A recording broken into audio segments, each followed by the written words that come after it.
Tatkala datang kematian, ada dua kemungkinan kematian, kematian baik atau kematian buruk. Allah Ta'ala berfirman tentang para malaikat, wan nazi'ati gharqa. Demi para malaikat yang mencabut nyawa, ada dua malaikat, model malaikat mencabut. Kadang mencabut dengan keras, kadang mencabut dengan penuh kelembutan. Ya. Orang kafir, mereka dicabut nyawa dengan keras. Namun kita enggak lihat. Ini perkara yang gaib. Kata Allah Subhanahu wa taala, "Walau tara idh yatawaffal ladzina kafarul malaikatu yadribuna wujuhahum adbarahum wa dhuku adzabal hariq." Kata Allah Subhanahu wa taala, seandainya engkau bisa melihat bagaimana malaikat mencabut nyawa orang kafir dengan begitu kerasnya, dipukul mereka di bagian depan maupun belakang, dipukul oleh nyawa mereka, dipukul oleh malaikat. Namun kata Allah, walau tara, seandainya kau lihat, namun tidak ada yang melihat. Ini perkara yang gaib. Bisa jadi yang dia dapati seorang kafir meninggal dalam kondisi tersenyum, tapi dia dalam kondisi sebenarnya nyawa dia sedang disiksa oleh para malaikat. Itu perkara yang gaib. Karena kalau proses pencabutan nyawa itu bisa dilihat, bukan gaib lagi, maka orang semua akan beriman. Setiap kalau orang kafir meninggal ternyata kemudian dicabut, kemudian dia meronta-ronta, kemudian asap keluar dari telinganya, wah itu semua orang akan masuk Islam kalau begitu. Paham? Oleh karena ini perkara yang gaib, ya. Tetapi yakinlah orang-orang yang kafir, yang musyrik, pelaku maksiat, maka mereka akan dicabut nyawa mereka dengan penuh penderitaan. Berikut adalah suara kajian Ustadz Firanda Andirja. Linknya terdapat pada deskripsi. Terima kasih.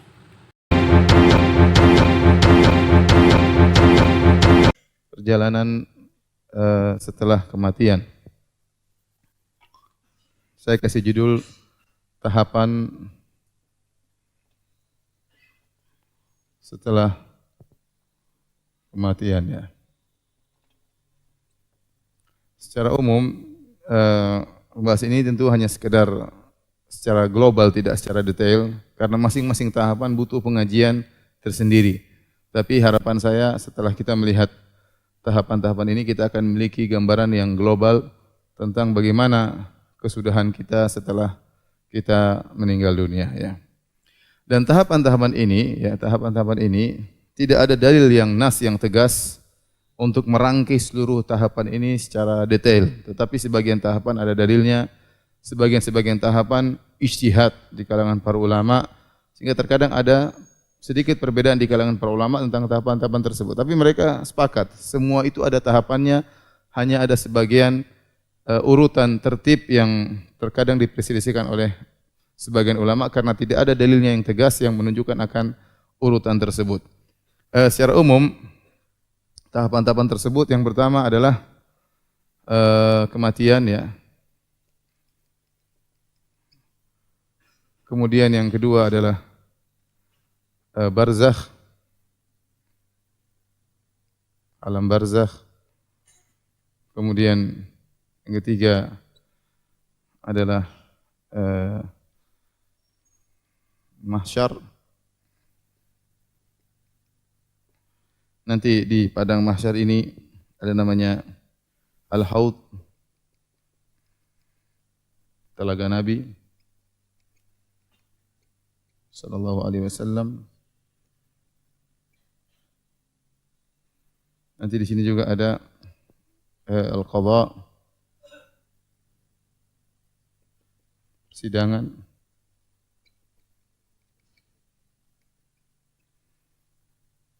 Setelah itu tahapan berikutnya adalah hisab. Setelah hisab kemudian mizan. Setelah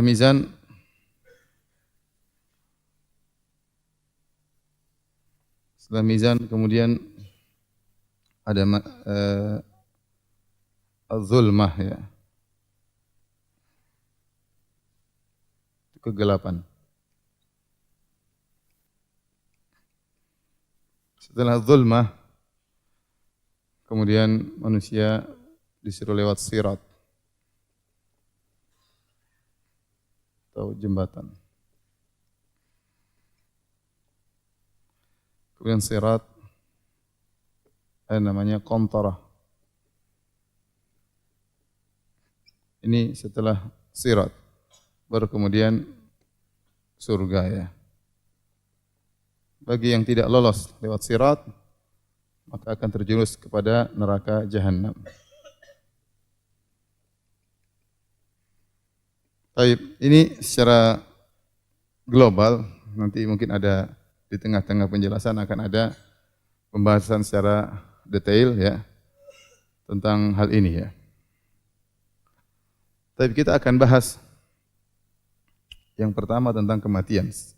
Tentunya sebelum kematian ada namanya kehidupan.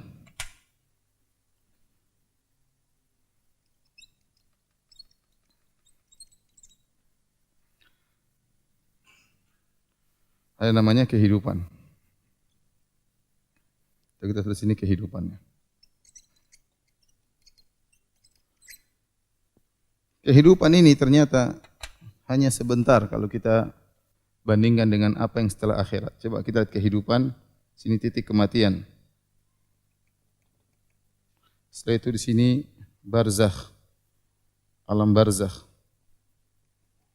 Setelah itu lanjutkan berikutnya mahsyar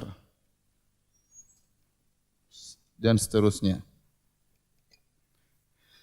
Kehidupan ini paling tidak cuma sekitar 60 sampai 70 tahun. Setelah itu kematian, alam barzakh bisa jadi ratusan tahun. Atau ribuan tahun. Mahsyar 50.000 tahun.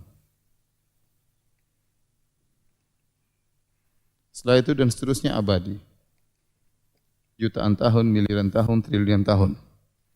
Oleh karena tatkala Nabi berbicara tentang kehidupan, kata Nabi SAW, "A'maru ummati ma baina sittin ila sab'in wa aqalla man yajuzu dzalik." Kata Nabi SAW, umur umatku antara 60 sampai 70 tahun. Dan hanya sedikit yang lewat dari 70 tahun. Rata-rata ya umat Muhammad SAW rata-rata meninggal antara 60 sampai 70 tahun. Ini menunjukkan umur kita kira-kira segitu ya. Sebagian kita ada yang sudah hampir 60. Sebagian kita yang sudah lewat 60. Coba yang sudah lewat 60 angkat tangan coba. Yang sudah 60. Ntar lagi berarti. Yang sudah lewat 70, yang sudah lewat 70 angkat tangan. Ya, sudah enggak ada coba. Yang lewat 70 angkat tangan. Udah enggak ada. Saya ulangi lagi. Yang lewat 70 angkat tangan. Benar-benar enggak ada. Bagaimanapun orang ya, mau hidup dia tidak bisa selama-lamanya. Ya. Dia akan sampai pada titik di mana dia akan meninggal dunia. Oleh karena Allah Subhanahu wa taala di antara rahmat Allah, Allah memberikan tanda-tanda kepada kita. Kita tatkala sudah mulai menua, mulai semakin lemah tubuh kita, pandangan semakin berkurang, pendengaran semakin tidak tajam, ya. Kemudian tubuh semakin lemah, ya. Akal mulai pikun, banyak ya. Wajah mulai keriput, rambut penuh dengan uban. Kata Allah Subhanahu wa taala, "Wa ja'akumun nadhir," dan telah datang peringatan kepada kalian. Di antara tafsiran para salaf tentang nadhir yaitu uban. Kalau seorang sudah bercermin melihat uban banyak di kepalanya, ini pertanda bahwasanya dia semakin melemah dan dia akan sampai pada titik di mana dia akan meninggal dunia bertemu dengan Allah Subhanahu wa taala. Kata Allah Subhanahu wa taala, "Aina ma takunu yudrikumul maut." Dimanapun kalian berada, maka kematian akan mengejar kalian. Walau kuntum fi burujim musayyadah. Meskipun kalian berada di tembok yang kokoh, tidak ada yang bisa selamat daripada kematian. Jangankan kita, raja pun tidak selamat. Ya. Raja yang memiliki kekuasaan yang begitu luas, yang memiliki penjaga yang begitu banyak, bodyguard, tidak ada yang bisa menyelamatkannya. Ya. Mau raja, mau jenderal, mau orang kaya, mau orang miskin sama saja. Oleh karena tatkala malaikat maut datang menemui Nabi Daud alaihissalam, maka Nabi Daud bertanya, "Man anta, siapa engkau?" Kata malaikat maut, "Ana alladhi la ahabul muluk wa la yamtani'u minni syai'." Aku adalah yang tidak takut dengan raja siapapun dan tidak ada yang bisa lolos dariku. Itu apa? Kematian. Oleh karenanya, jika telah datang kematian, ya, maka tidak ada yang bisa selamat dari malaikat maut. Masalahnya kita tidak tahu jadwal kematian kita kapan, itu jadi masalahnya. Kita enggak tahu bagaimana kematian kita. Apakah meninggal dalam kondisi husnul khatimah atau tatkala kita sedang lihat hal yang haram, Ya, kemudian tiba malaikat maut datang, beritahuan sebelumnya. Semoga Allah menganugerahkan kepada kita husnul khatimah. Baik. Ibu-ibu juga ingat ya, ibu juga bukan cuma bapak yang akan meninggal, ibu juga ya. Ya. Ibu juga yang terlalu banyak berias ya. Berias sini apa. Enggak akan berubah peot-peotnya itu ya. Tetap aja waktunya peot, sudah sampai pada derajat top, tua ompong peot, sebentar lagi akan dipanggil oleh Allah Subhanahu wa taala. Baik. Manusia akan melewati suatu fase yang namanya fase kematian. Fase kematian. Jadi antum perhatikan sini, telah saya sebut tadi, kehidupan cuma 60-70 tahun. 50.000 tahun. Apa hubungannya 60-70 dibandingkan fase kehidupan selanjutnya? Kita sudah melewati sebelum kehidupan namanya fase janin. Janin 9 bulan. Ya, sebelum kehidupan namanya apa? Nama janin. Ini cuma 9 bulan. Setelah itu kita masuk dalam fase kehidupan 60 sampai 70 tahun. 60 sampai 70 tahun. Dibandingkan dengan barzakh ratusan tahun, mahsyar 50.000 tahun dan selanjutnya triliunan tahun yang tidak ada batasannya. Ya, abadi selama-lamanya. Maka ternyata 60-70 tahun ini cuma sangat sedikit. Sangat sedikit. Makanya Allah berfirman, ka'annahum yauma yarawnaha lam yalbathu illa 'ashiyatan aw duhaha. Tatkala mereka pada hari kiamat kelak melihat hari kiamat, mereka merasa mereka hidup ini cuma 'ashiyatan aw duhaha, cuma sebentar, cuma siang, pagi atau cuma sore, sebentar. Dibandingkan dengan apa yang akan datang, hidup mereka cuma sebentar. Dari sini antum harus hati-hati ya. Waktu antum 60 sampai 70 tahun ini ya, setelah dikurangi antum balik 15 tahun, ya taruhlah umur antum 60 tahun. Dikurangi balik 15 tahun berarti tinggal berapa? Tinggal 45 tahun. Dikurangi tidur mungkin 20 tahun ya. Itu tidak, antum tidur 8 jam per hari. Sebagian antum 10 jam, tergantung ya. Ada yang 8 jam, ada yang 10 jam. Ya, taruhlah 20 tahun. Berarti 60 kurang 15 45, kurang 20 kurang 15 tinggal 30 tahun lah. Efektif antum untuk beraktivitas cuma 30 tahun. 30 tahun dikurangi ente nonton YouTube, baca WhatsApp, debat sana debat sini, tuduh sana tuduh sini, share berita enggak jelas. Tinggal berapa? Mungkin lebih banyak daripada baca Quran, daripada sholat, daripada ngaji. Taruhlah umur antum benar-benar untuk ibadah. Taruhlah cuma 30 kurang mungkin 10 tahun. Mungkin kurang, mungkin lebih. Taruhlah 15 tahun benar-benar untuk ibadah. 15 tahun untuk ibadah itu yang benar-benar efektif, benar-benar murni untuk ibadah. Itu sangat menentukan nasib antum pada kehidupan selanjutnya. Dari sini antum sadar bahwa setiap detik yang antum lewati itu mempengaruhi derajat antum, kondisi antum di alam barzah, ratusan tahun atau ribuan tahun, mempengaruhi kondisi antum bahagia atau sengsara di padang mahsyar. Setiap detik yang antum lewati mempengaruhi nasib antum, kondisi antum bahagia atau sengsara di kehidupan, di mizan, di hisab, di sirat dan sampai kepada neraka atau surga. Maka seorang berhati-hati berusaha memanfaatkan waktu. Jangan sampai waktunya yang singkat ini dia buang sia-sia ya.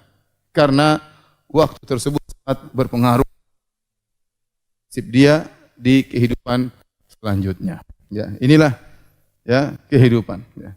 Tatkala datang kematian ya. Nah, ada dua kemungkinan kematian baik atau kematian buruk.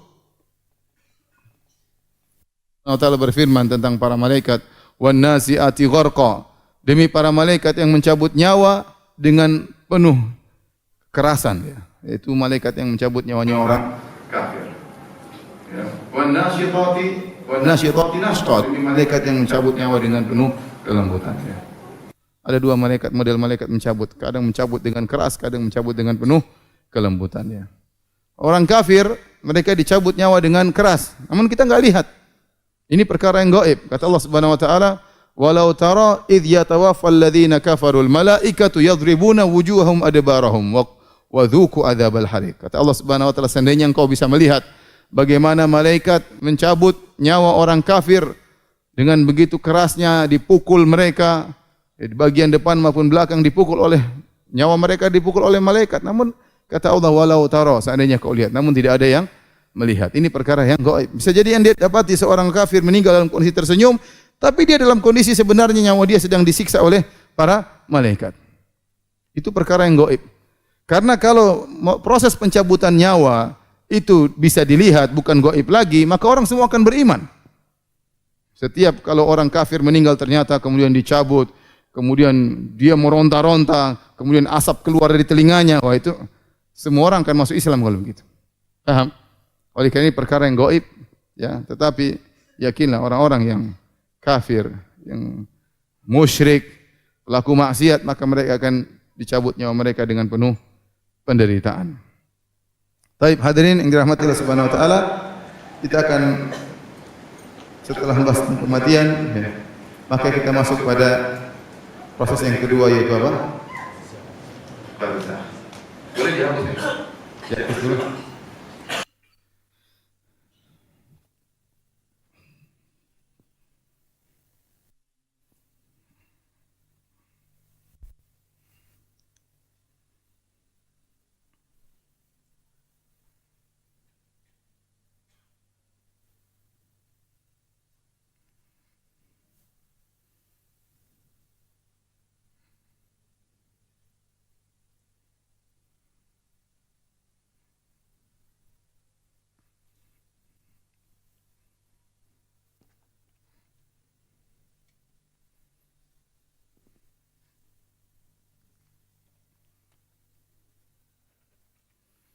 Alam barzakh, ya. Alam barzakh. Barzakh secara bahasa, ya, secara bahasa artinya apa namanya?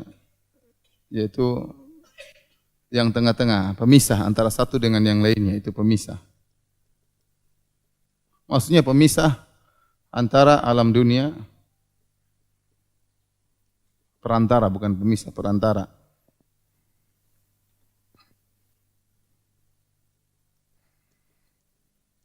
Alam dunia dengan alam akhirat. Alam tersendiri, alam barzakh ini alam tersendiri. Jadi sebelum orang masuk ke alam akhirat, dia mampir dulu namanya alam barzakh. Oleh karenanya Allah mengatakan dalam Al-Qur'an, hatta zurtumul maqabir, sampai kalian menziarahi kuburan. Ziarah menunjukkan tidak selamanya dalam kuburan itu hanya sekedar ziarah. Setelah itu kalian akan masuk pada tahapan yang selanjutnya, selama-lamanya itu alam akhirat. Nah, tatkala seorang dalam alam barzakh, ini alam tersendiri, alam barzakh, ya. Seorang begitu meninggal dunia, dia nyawanya dicabut dan dimasukkan dalam satu alam namanya alam barzakh. Cuma alam barzakh ini sering dinamakan dengan alam kubur. Kenapa? Karena kebanyakan orang kalau meninggal dikubur. Kebanyakan orang kalau meninggal dikubur sehingga disebut alam apa? Alam kubur. Padahal meskipun dia tidak dikubur, dia akan masuk dalam alam barzakh. Dikubur enggak urusan. Dia akan masuk dalam alam barzakh, ya. Oleh karenanya Allah sebutkan tentang Fir'aun yang disiksa oleh Allah di alam barzakh sekarang. Kata Allah Subhanahu wa taala, "An-naru yu'raduna 'alaiha ghuduwan wa 'ashiyya, wa yauma taqumus sa'atu adkhilu ala fir'auna asyaddal 'adzab." Api neraka sekarang dipaparkan kepada Fir'aun dan bala tentaranya setiap pagi dan setiap petang. Wa yauma taqumus sa'at, nanti pada hari kiamat kelak, kata Allah, adkhilu ala fir'auna asyaddal adzab, masukkanlah Fir'aun dan bala tentaranya kepada azab yang lebih pedih. Kata para ulama, ini dalil tentang azab kubur. Karena Fir'aun dan bala tentaranya sekarang sedang diazab. Nanti pada hari kiamat kelak, kata Allah, adkhilu ala fir'auna asyaddal adzab, masukkanlah Fir'aun kepada azab yang lebih pedih. Padahal kita tahu bahwasanya Fir'aun dan bala tentaranya tidak dikubur. Mereka tenggelam di Laut Merah.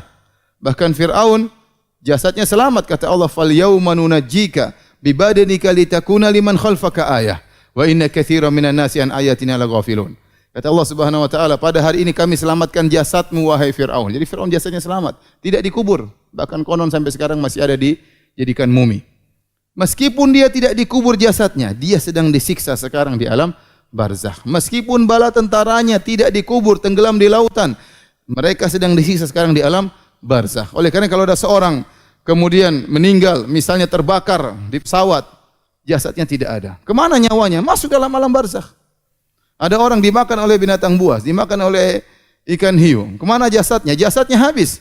tetapi dia sedang di alam barzah sekarang. Betapa banyak orang kafir sekarang, ya, kalau mereka mati, ya mereka langsung dibakar.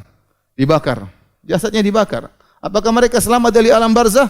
Jawabannya tidak. Mereka masuk dalam alam barzah, alam tersendiri, alam perantara antara dunia dengan akhirat. Sama seperti kita di dunia ini kita merasakan namanya alam mimpi. Kita enggak tahu alam mimpi itu di mana. Tapi kita masuk dalam alam tersebut, dan alam tersebut ada namanya alam apa? Alam mimpi. Mau dijelaskan susah. Bagaimana penjelasannya? Tetapi ada suatu alam namanya alam apa? Alam mimpi. Demikian juga namanya alam barzah. Ya, itulah disebut alam barzah. Maka tidak ada namanya kalau orang sudah meninggal dunia kemudian roh bergentayangan itu enggak ada. Ya. Sudah meninggal dunia rohnya pasti masuk alam barzah. Apakah mendapatkan kenikmatan ataukah mendapatkan apa? Siksaan. Ya. Adapun roh-roh yang katanya bergentayangan, jadi mak lampir, jadi sundul bolong, ya, itu hanyalah jin-jin yang menjelma menjadi bentuk-bentuk yang menakutkan. Menjadi bentuk-bentuk yang menakutkan. Dan sebagaimana sering kita sampaikan, demikianlah ya, jin-jin menjelma sesuai dengan tingkat ekonomi masing-masing.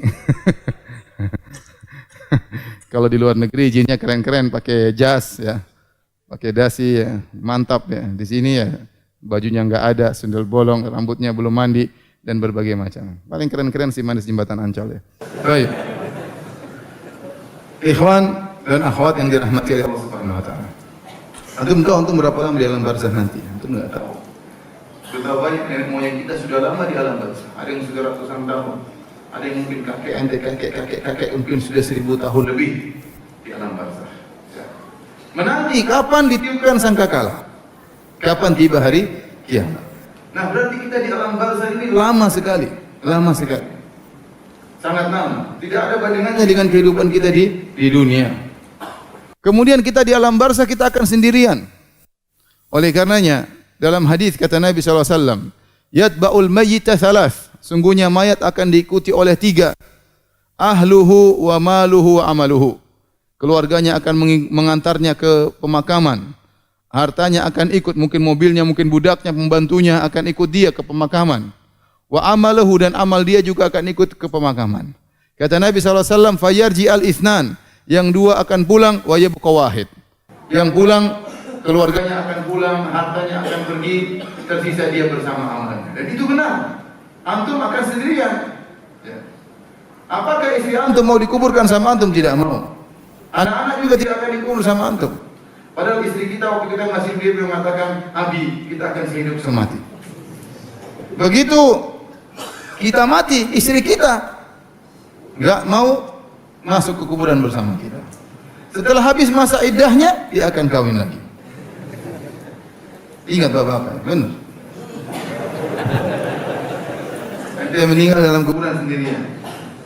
Dia habis masa iddah, sudah banyak yang ngelamar. Yang ngelamar kawan-kawan ini sendiri. Kawin lagi selesai. Apalagi ibu-ibu. Ibu-ibu meninggal, bapak-bapak enggak ada masa iddah, langsung kawin. Jangankan sudah meninggal, belum meninggal saja sudah kawin, apalagi sudah meninggal. Berarti kita akan sendirian di alam tersebut. Yang menemani kita cuma amal kita. Harta kita mau kita tinggalkan semua, rumah mewah yang begitu kita habisin keringat semuanya untuk bangun rumah tersebut. Menanggung utang yang begitu banyak akan kita tinggalkan. Mobil-mobil yang kita beli akan kita tinggalkan. Tidak sepeser rupiah pun yang kita bawa ke dalam kuburan. Oleh karena kita berpikir cerdas. Harus banyak amal agar kita bisa bawa dalam kuburan. Anda ingin harta Anda bisa berubah menjadi amal, sedekahkan di jalan Allah. Maka akan jadi amal yang menemani Anda di kuburan. Karena kumpulkan, tidak Anda sedekahkan di jalan Allah Subhanahu wa taala, akan Anda tinggalkan.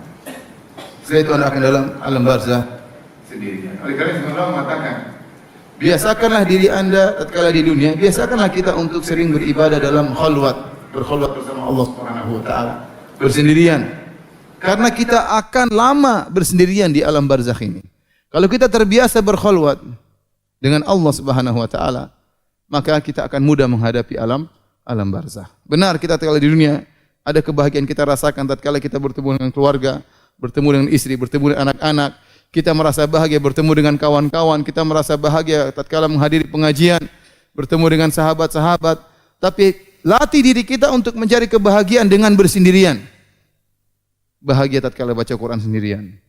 Bahagia tatkala bangun malam salat sendirian. Istri tidur biarin aja ya. Kita salat sendirian. Bahagia tatkala kita meskipun banyak orang tapi kita punya dunia sendiri. Dunia dengan Allah Subhanahu wa taala ya. Kita lagi ramai-ramai buka Quran, baca sendiri. Biasakan demikian karena nanti kita di alam barzakh ratusan tahun kita bakalan sendirian. Siapa yang temani Anda? Enggak ada kecuali amal soleh Anda. Ini alam barzakh. Alam barzakh, jika seorang masuk alam barzakh, maka dia akan mengalami ada dua perkara disebutkan dalam alam barzakh yang disebut dengan fitnah kubur ya. Ada namanya fitnah kubur.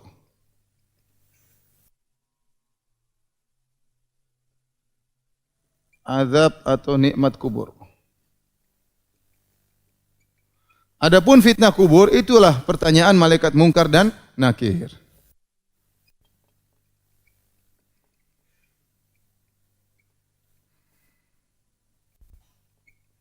Kata Nabi SAW, "Idza wudi'al abdu fi qabrihi atahu malakani aswadani azraqani fayujlisanihi au yuqidanihi." Kata Nabi SAW, jika seorang diletakkan dalam kuburannya, maka datanglah dua malaikat yang berwarna hitam dan berwarna biru. Yuqalu lahu munkar wa nakir, lil akhar munkar wal yuqalu li ahadihima munkar wal akhar nakir. Disebut dengan munkar dan nakir. Munkar dan nakir itu artinya secara bahasa sesuatu yang diingkari, yaitu bentuknya diingkari, mengerikan, hitam dan biru. Dan bertanya kepada hamba. 3 pertanyaan. Man rabbuk? Wa man nabiyuk? Wa ma dinuk? Itu aja. Ya. Siapa Tuhanmu? Apa agamamu? Siapa nabimu? Kalau kita ditanya sekarang kita bisa jawab. Jangankan kita, orang kafir pun bisa jawab. Ditanya orang bahlul-bahlul kafir-kafir itu. Siapa Tuhannya orang Islam? Mereka bilang siapa? Allah, mereka tahu. Siapa nabinya orang Islam? Mereka bilang apa? Muhammad. Siapa agamanya orang Islam? Ya orang agama Islam. Semua orang bisa jawab. Tetapi tatkala datang malaikat, jawab dengan keimanan. Tidak semua orang bisa menjawab.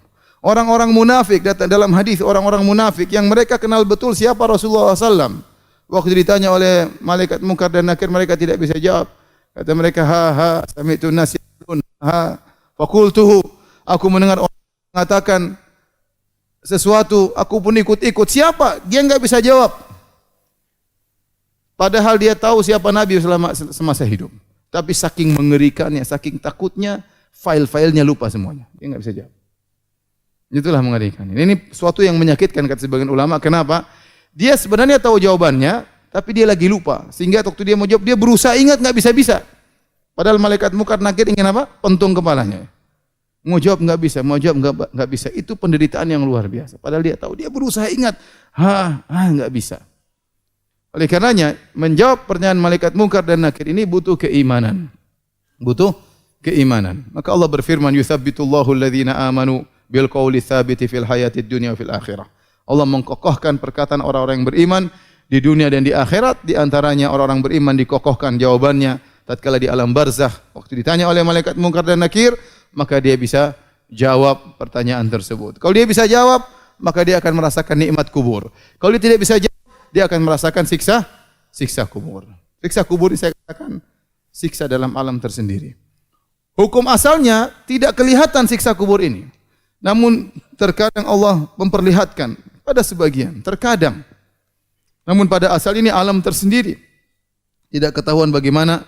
Yang lain mengatakan, Ustaz gimana kita gali kuburan enggak ada apa-apa. Itu alam tersendiri. Namun terkadang Allah menampakkan supaya sebagian kecil aja agar orang sadar. Tapi pada asalnya Allah tidak menampakkan alam tersendiri. Tidak ada yang tahu tentang azab tersebut. Ya. Tapi dalam hadis disebutkan tentang orang-orang di azab kubur. Seperti orang di azab kubur karena tidak bersih tatkala cebok. Ada orang di azab kubur karena suka namimah, mengadu domba. Ada orang di azab kubur karena berdusta. Nabi melihat seorang dia disiksa. Ada orang datang kemudian merobek bibirnya, kemudian dirobek sampai ke lehernya. Setelah itu orang itu pindah ke sebelah, robek lagi sebelah kiri. Waktu dirobek sebelah kiri, yang kanan sudah sembuh. Kemudian pindah lagi ke sebelah kanan, robek yang kiri sudah sembuh. Terus dirobek ganti-gantian, kanan kiri, kanan kiri. Maka Nabi bertanya, "Man hadza? Siapa ini?" Maka dikatakan kepada Nabi sallallahu alaihi wasallam, "Amar ra'aital ladzi yushaqqu shidquhu fakadzdzabun yakdzibu bil kadzbah fahtuhmalu anhu hatta tablughul afaq. Adapun orang yang kau lihat bibirnya dirobek, mulutnya dirobek adalah seorang pendusta. Dia berdusta dengan satu dusta, maka dusta tersebut diambil darinya dan disebarkan di penjuru dunia. Disiksa demikian sampai hari kiamat. Bayangkan sekarang ini orang dusta macam-macam, bikin berita hoax, kemudian tinggal enter, beritanya tersebar ke seluruh penjuru alam semesta. Dusta dia lakukan. Waliyadzubillah. Oleh karena seorang berhati-hati ya, alam barzakh jangan sampai dia binasa di alam barzakh tersebut. Maka seorang persiapkan dirinya untuk bisa bertemu dengan alam barzakh dengan malaikat mungkar dan nakir. Setelah alam kubur, yang kedua namanya hari kebangkitan. Hari kebangkitan.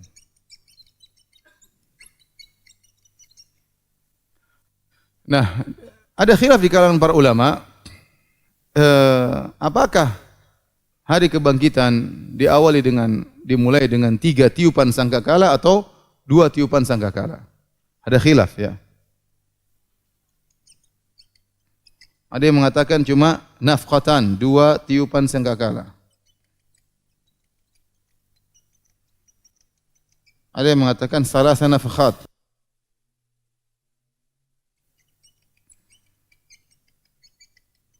Adapun tiupan sangkakala tersebut, pertama disebut dengan nafkhatul faza',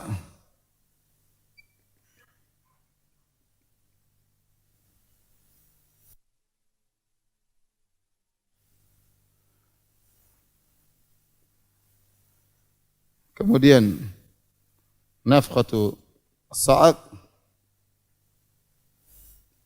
yang ketiga nafkhatu al-ba'ats. Yang pertama disebut dengan tiupan menimbulkan ketakutan. Yang kedua sa'aq yaitu kematian. Yang ketiga bangkitan. Faza yaitu kematian itu sama saja. Jadi ada 2, ada 3 pendapat. Intinya ada 3 model tiup. Man fis samawati man fil ardi, ditiupkan sangkakala maka yang di langit dan bumi semuanya ketakutan. Kemudian dalam ayat yang lain wa nufikha fis sur fa sa'iqa man fis samawati man fil ardi illa man syaa Allah. Tsumma nufikha fihi ukhra fa idzahum qiyamun yanzurun. Ditiupkan sangkakala maka seluruh yang langit dan bumi akan binasa tatkala itu kecuali yang dikecualikan oleh Allah Subhanahu wa taala. Tsumma nufikha fihi ukhra, kemudian ditiupkan kembali fa idzahum qiyamun yanzurun, tiba-tiba mereka bangkit dari kuburan mereka. Nah, antara 2 nafkhatain ini, antara tiupan kematian dan tiupan kebangkitan ini ada jaraknya 40 dalam hadis Abu Hurairah radhiyallahu taala anhu. Baina nafkhatain, antara tiupan pertama tiupan kedua ada 40. Maka ditanya kepada Abu Hurairah, 40 tahun? Abaid, saya tidak tahu. 40 bulan saya enggak tahu. 40 hari tidak tahu. Yang penting ada jarak antara tiupan pertama dengan tiupan yang kedua. Tiupan pertama semua mati. Semua mati. Tiupan kedua manusia dibangkitkan dari kubur. Ya. Di saat itulah maka terjadilah namanya hari kiamat. Ya, hari kiamat. Oleh karena hari kiamat tidak terjadi kecuali pada orang-orang yang syirarul khalq, orang-orang yang terburuk. Di akhir zaman yang masih hidup cuma orang terburuk. Tatkala Ka'bah sudah tidak ada yang tawaf lagi, tatkala Ka'bah sudah dibongkar oleh seseorang, ya. Tatkala tidak ada yang mengucapkan Allah, Allah, la ilaha illallah, maka tibalah hari kiamat. Yang Allah sebutkan tentang hari tersebut dalam banyak ayat, di antaranya kata Allah Subhanahu wa taala, ya ayuhan nasu taqu rabbakum inna zalzalata sa'ati syai'un azim. Wahai manusia sekalian, takutlah kepada Rabb kalian, sungguhnya gempa yang terjadi pada hari kiamat sangatlah dahsyat. Yauma tarawunaha, hari di mana kalian akan melihatnya. Maka ada khilaf di kalangan para ulama. Apakah yang melihat hari kiamat nanti cuma orang-orang di akhir zaman ataukah semua orang akan melihat hari kiamat? Karena Allah mengatakan dalam ayat tersebut, yauma tarawunaha, hari di mana kalian akan melihatnya. Tadhalu kullu murdi'atin amma arda'at wa tada'u kullu dhati hamlin hamlaha wa taran nasa sukara wa ma hum bisukara walakinna adzaballahi syadid. Ada orang yang sedang menyusui anaknya, dia tidak akan pedulikan anaknya. Kita tahu seorang yang paling sayang kepada, kasih sayang paling besar kasih sayang ibu terhadap anaknya, terutama anak yang sedang disusui. Namun tatkala tiba hari kiamat tersebut, anaknya akan dia tidak pedulikan. Tidak akan diberikan anaknya. Wa tada'u kullu dzati hamlin hamlah. Wanita yang sedang hamil tiba-tiba keguguran karena saking dahsyatnya hari tersebut. Makanya dalam ayat Allah mengatakan, yauma yaj'alul wildana syiba. Hari di mana Allah menjadikan anak-anak jadi beruban saking takutnya timbul hormon yang luar biasa, rambutnya anak-anak hitam jadi beruban. Hari yang sangat mengerikan. Maka Allah menakut-nakuti manusia dengan hari tersebut. Ya. Ya ayuhan nasu taqu rabbakum inna zalzalata sa'ati syai'un 'adzim. Sungguhnya gempa yang terjadi pada hari kiamat sangatlah dahsyat. Sekarang gempa di bumi aja kita sudah ketakutan luar biasa. Sebagian teman-teman cerita gempa di Jogja, gempa di Palu, ada suara mengerikan yang mereka dengar. Gempa di Lombok, mereka dengar suara yang mengerikan. Apalagi nanti hari kiamat, hari yang sangat dahsyat. Idza zulzilatil ardu zilzalaha. Tatkala bumi digoncangkan dengan sedahsyat-dahsyatnya. Ya, kemudian tatkala itu terjadi perubahan, ya. Bumi digoncangkan, wa akhrajatil ardu athqalaha, bumi mengeluarkan isi perutnya. Ya, kemudian lautan, idzal biharu sujirat, tatkala lautan pertama fujirat, lautan keluar meluap. Wa idzal biharu fujirat, tatkala lautan meluap. Tadinya di atas muka bumi ini masih ada daratan, semua lautan keluar. Banjir menyeluruh. Setelah itu wa idzal biharu sujirat, setelah banjir seluruh lautan menjadi api, membakar. Ya, mengerikan pada hari tersebut. Kemudian bumi, langit terbelah, idzas samaa'un syaqqat, idzas samaa'un fatarat, langit terbelah. Wa idzal kawakibun tatharat, bintang-bintang berjatuhan, ya. Langit dilipat oleh Allah Subhanahu wa taala, yauma natwis samaa'a ka tayyi sijilli lil kutub, hari di mana kami lipat langit, dilipat oleh Allah Subhanahu wa taala seperti kami lembaran-lembaran kertas dilipat oleh manusia, dilipat oleh Allah Subhanahu wa taala. Idza samaa'un kushitat, tatkala langit dilepas. Jadi langit sekarang berada pada bingkainya. Pada hari tersebut Allah tarik langit tersebut. Sebagaimana kata para ulama, seperti kulit dari hewan yang dilepaskan dari tubuh hewan tersebut. Ininya hari yang sangat dahsyat. Orang semua ketakutan pada hari tersebut. Kemudian bumi didatarkan. Wa idzal ardu muddat. Tatkala bumi didatarkan, dibentangkan, sebagaimana tafsiran sebagian ulama. Tadinya bumi itu bulat, muddat didatarkan sehingga menjadi luas, cukup untuk seluruh manusia yang dibangkitkan. Cukup untuk menempati bumi tersebut, diperluas oleh Allah Subhanahu wa taala. Gunung-gunung ditiadakan. Gunung-gunung dicabut kemudian ditabrakkan hancur. Makanya kata Allah Subhanahu wa taala, "Wa yas'alunaka 'anil jibal faqul yansifuha rabbi nasfa fayadharuha qa'an safsafa la tara fiha 'iwajan wala amta." Mereka bertanya kepada engkau tentang gunung, katakanlah gunung-gunung tersebut akan dihancurkan oleh Allah Subhanahu dengan sehancur-hancurnya. Maka kau akan lihat bumi datar, tidak ada gunung, tidak ada lembah. Disitulah manusia akan dibangkitkan. Kata Nabi SAW, yuhsyarun nasu yaumal qiyamati ala ardin bayda safra ka kursatin naqi laisa fiha ma'lamun li ahad. Manusia akan dibangkitkan pada suatu bumi, ya, yang datar, ya, tidak ada tanda apapun, tidak ada jalan, tidak ada pohon, tidak ada lorong, tidak ada gunung, tidak ada lembah, datar semuanya. La takhfa minkum khafiyah, tidak seorang pun yang bisa bersembunyi. Di dunia mungkin sembunyi dalam rumah, sembunyi dalam goa. Hari kiamat tidak, semua orang akan dibangkitkan, semua akan nampak, tidak ada yang bisa bersembunyi, ya, dibangkitkan. Sebut dengan namanya padang mahsyar. Baik.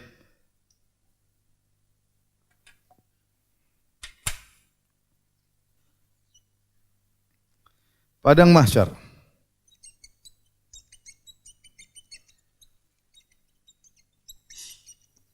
Siapakah yang akan dibangkitkan pada hari kiamat kelak? Semua dibangkitkan. Manusia termasuk juga hewan akan dibangkitkan oleh Allah Subhanahu wa taala. Oleh karena Allah berfirman tentang hewan dibangkitkan oleh Allah Subhanahu wa taala, "Wa idzal wuhusyu husyirat." Tatkala binatang-binatang buas akan dibangkitkan. Wuhus, binatang-binatang buas akan dikumpulkan pada hari kiamat kelak, dikumpulkan. Demikian dalam ayat yang lain kata Allah Subhanahu wa taala, "Wa ma min dabbatin fil ardi wala ta'irin yatiru bi janahihi illa umamun amsalukum ma farratna fil kitabi min syai' thumma ila rabbihim yuhsyarun." Kata Allah, tidak ada hewan melata, tidak ada burung yang mengepakkan dua sayapnya kecuali seperti kalian juga. Tidak ada satu pun yang tinggalkan dari Alkitab, kata Allah, thumma ila rabbihim yuhsyarun, kemudian mereka akan dikumpulkan di padang mahsyar. Bukan cuma manusia.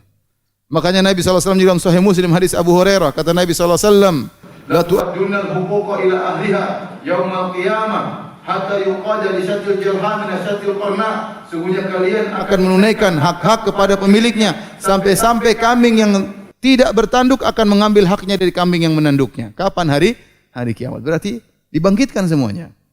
Tetapi mereka setelah dibangkitkan hewan-hewan tersebut, ya, ini mengerikan, bayangkan. Dibangkitkan, ada hewan, ada gajah, ada singa, ada macan berjalan sama antum dikumpulkan. Mengerikan. Nah, hewan-hewan tersebut mereka akan dikisos oleh Allah Subhanahu wa taala, tetapi kisos tersebut tidak berlanjut kepada surga dan neraka, tidak. Mereka hanya dikisos di padang mahsyar. Setelah itu kuni turaba, jadilah kalian sebagai tanah. Setelah dikisos, ya, maka kemudian dirubah menjadi tanah. Saat itulah kemudian orang kafir melihat hewan menjadi tanah, kata mereka, ya laitani kuntu turaba. Seandainya saya menjadi tanah, selesai urusan. Cuma dikisos seperti hewan, kemudian selesai urusan. Tapi ternyata tidak. Kehidupan sana bagi manusia di akhirat kelak akan berlanjut selama-lamanya dan abadi. Nah, manusia dibangkitkan kata Nabi SAW. Bagaimana dibangkitkan? Yuhsyarun nasu, ya, kata Allah Subhanahu wa taala, khusya'an absaruhum yakhrujuna minal ajdathi ka'annahum jaradun muntashir. Mereka dibangkitkan dalam kondisi mata mereka terbelalak. Yakhrujuna minal ajdath, mereka keluar dari kuburan. Ka'annahum jaradun muntashir, seperti belalang yang bertebaran, bingung mau kemana. Anda tahu belalang kalau datang ke sana, ke kanan, ke kiri, ke atas, ke bawah, bingung. Manusia keluar atau kaget melihat kondisi seperti itu. Bingung mau kemana. Manusia keluar dengan demikian. Kemudian mereka dibangkitkan dalam kondisi kata Allah, kata Nabi SAW, yuhsyarun nasu yaumal qiyamati hufatan, uratan, gurlan buhman. Manusia dibangkitkan oleh Allah pada hari kiamat kelak dalam kondisi hufatan, tidak pakai alas kaki. Uratan, tidak berpakaian. Gurlan, belum disunat. Buhman, tidak ada harta yang dia bawa sama sekali. Itu kondisi kita nanti akan dibangkitkan. Ya akhi, ente dibangkitkan tidak ada yang ente bawa sama sekali. Jangan ente punya harta, sendal aja ente enggak punya tatkala dibangkitkan. Jangankan sendal, baju saja enggak punya. Ya. Maka tatkala manusia dibangkitkan semuanya kondisi demikian. Ya. Tidak ada yang bawa jabatannya, tidak ada yang bawa hartanya, tidak ada yang bawa pangkatnya. Raja-raja semua ketakutan pada hari tersebut. Makanya Allah mengatakan, limanil mulkul yaum. Siapa yang memiliki kerajaan pada hari tersebut? Kata Allah, ana dayyan, anal malik, aku adalah sang raja. Aina mulukul ard, mana raja-raja dunia? Semuanya tiarap, enggak ada yang takut, enggak ada yang berani. Semua takut. Semua jabatan ditanggal, siapapun orangnya. Tidak ada pakai baju tatkala dibangkitkan. Oleh karenanya ikhwan, antum ini hidup dunia, ya, ngumpulin harta banyak-banyak, kalau ente tidak dijalankan karena Allah Subhanahu wa taala, sungguh perkara yang sangat merugi. Ente meninggal tidak bawa apa-apa, bangkit juga tidak bawa apa-apa. Oleh karenanya, tatkala dibangkitkan manusia dalam kondisi demikian, tidak pakai apa-apa, maka Aisyah bertanya, ya Rasulullah, ar-rijal wan nisa, ya Rasul, laki-laki perempuan, alaysa yanzuru ba'dhum ila awrati ba'd, bukankah sebagian akan melihat aurat yang lain? Kata Nabi SAW, al-amru asyaddu min an yanzura ba'dhum ila awrati ba'd. Perkaranya sangat dahsyat sampai-sampai seorang tidak sempat melihat aurat yang lain. Seperti terjadi waktu kasus terowongan Mina. Orang-orang lari, sebagian pakaian mereka terbuka, dan orang tidak pikirkan masalah itu. Bagaimana pikiran yang penting bisa selamat. Saking mengerikan pada hari tersebut. Setelah dibangkitkan dalam kondisi demikian, ya, kemudian baru Allah kasih baju. Yang pertama kasih baju adalah Ibrahim. Kata Nabi SAW, awwalu man yuksa minal khalaiq Ibrahim. Yang pertama kali dikasih baju di antara manusia adalah Nabi Ibrahim alaihissalam. Akhirnya Nabi Ibrahim sebelum nabi-nabi yang lain. Sebenarnya mengatakan kenapa? Karena Nabi Ibrahim waktu dibakar oleh Raja Namrud dan pengikutnya, dibuka bajunya untuk dibakar. Dia pernah ditanggalkan bajunya karena membela tauhid. Maka pada hari tersebut Allah pakaikan dia yang pertama kali baju, yaitu Ibrahim alaihissalam. Adapun orang-orang kafir maka dibangkitkan dalam kondisi terbalik. Umyan wa summan wa bukman, dalam kondisi bisu, dalam kondisi tuli, dalam kondisi tidak bisa melihat. Kemudian di atas kepalanya, jalan di atas kepalanya. Afama yamshi mukibban ala wajhihi, apakah orang berjalan terbalik di atas wajahnya? Dengan maka sahabat bertanya kepada Nabi, ya Rasulullah, bagaimana dia bisa berjalan di atas kepala? Kata Nabi SAW, Alaysa alladhi amsyahu fid dunya ala rijlaihi qadiran ala an yumshiyahu ala wajhi. Bukankah Allah tatkala di dunia mampu buat dia berjalan di atas kedua kakinya, di akhirat mampu buat dia berjalan di atas wajahnya? Tentu mampu. Maka mereka dihina, mereka berjalan di atas kepala mereka, terbalik kakinya. Kenapa? Karena selama ini telah datang ayat-ayat Allah, mereka tidak mau dengar. Mereka mendahulukan kehidupan dunia, mereka mendahulukan hawa nafsu mereka. Mereka hidup berfoya-foya, maka tatkala hari kiamat dibangkitkan dalam kondisi berjalan terbalik kepalanya. Adapun orang beriman terbagi menjadi dua. Ada orang-orang yang taat, ada tukang bermaksiat. Ya.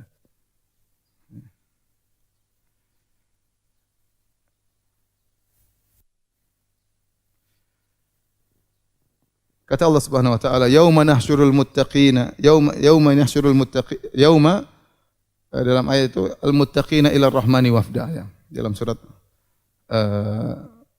Thaha atau surat Maryam ya. Kami kumpulkan orang-orang bertakwa kepada Ar-Rahman wafda sebagai seperti wufud, seperti utusan-utusan. Ya, yauma nahsyurul muttaqina ar-rahmani wafda wa nasukul mujrimina ila jahannam wirda ya.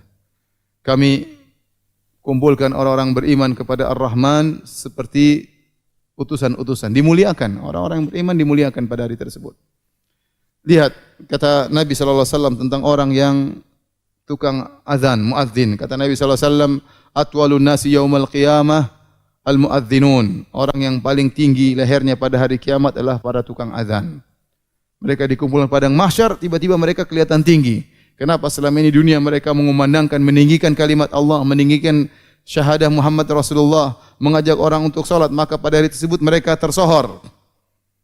Orang-orang yang mati syahid, maka akan keluar dari luka-luka mereka bau yang sangat harum, dibangkitkan dalam kondisi badan mereka masih terluka. Kata Nabi SAW, al-launu launud dam, war-rihu rihul misik. Warna-warna darah, tetapi harumnya harum seperti minyak kasturi. Jadi tersohor tatkala itu. Orang-orang yang berpuasa, maka keluar dari mulut mereka bau yang sangat harum. Kata Nabi SAW, la khalufu famis shaim atyabu indallahi min rihil misik. Sungguh bau mulutnya orang yang berpuasa ya lebih harum di sisi Allah daripada minyak kasturi. Sebagian ulama mengatakan itu tatkala pada hari kiamat. Allah tampakkan orang-orang yang mulia ya. Amal soleh mereka ditampakkan oleh Allah Subhanahu wa taala. Demikian juga orang yang meninggal dunia dalam kondisi sedang ihram. Kata Nabi SAW, fa innahu yub'atsu yaumal qiyamati mulabbiyan. Sungguhnya dia akan dibangkitkan pada hari kiamat dalam kondisi bertalbiyah. Dibangkitkan sampai dia mengatakan labbaik Allahumma labbaik, labbaik la syarika laka labbaik. Orang semua lihat. Pemuliaan kepada orang-orang yang bertakwa kepada Allah Subhanahu wa taala. Sebaliknya orang-orang yang tukang maksiat Allah bongkar juga pada hari tersebut.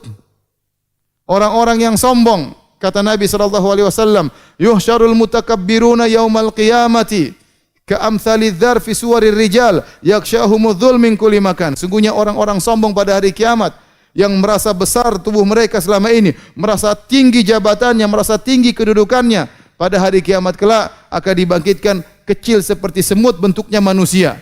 Takut diinjak oleh orang-orang di sekitarnya, diliputi dengan kehinaan dari segala sisi, terhina dari segala sisi meliputi dirinya. Kenapa? Di dunia dia merasa tinggi, merasa hebat, hebat dengan hartanya, sombong dengan jabatannya, sombong dengan ilmunya, sombong dengan kekuatannya. Pada hari kiamat kelak dibangkitkan dalam kondisi sangat kecil dan hina. Orang sombong demikian ya. Dia merasa badannya apa? Besar. Pada hari kiamat al-jaza' misal amal, dihinakan oleh Allah Subhanahu wa taala. Kemudian di antara yang dihinakan oleh Allah Subhanahu wa taala, orang suka minta-minta, enggak punya malu, minta terus minta padahal dia sudah punya. Bukan dalam kondisi terdesak, bukan dalam kondisi darurat, tapi dia selalu minta-minta, enggak punya malu, minta-minta. Kata Nabi sallallahu alaihi wasallam, la tazalul mas'alatu bi ahadikum hatta yalqallaha yaumal qiyamah wa laisa ala wajhi muz'atul lahmin. Senantiasa seorang tukang minta sampai dia bertemu dengan Allah pada hari kiamat, di mukanya tidak ada daging sama sekali. Ini juga bentuk penghinaan pada orang yang dibangkitkan pada hari kiamat yang bermaksiat kepada Allah Subhanahu wa taala. Orang yang suka menipu, likulli ghadirin liwa. Setiap orang penipu ada benda tertulis, dia ini penipu ini ketahuan. Oh ini dulu ya, ketahuan. diperlihatkan, diungkap. Kata Allah, yauma tublas sarair. Hari di mana semua rahasia dibongkar. Orang semua lihat. Dipermalukan oleh Allah Subhanahu wa taala. Termasuk orang yang istrinya dua tidak adil. Hati-hati Bapak-bapak ya. Kata Nabi sallallahu alaihi wasallam, "Man kanat lahum ra'atani famala ila ihdahuma, jaa yaumal qiyamati wa shikkuhu ma'il."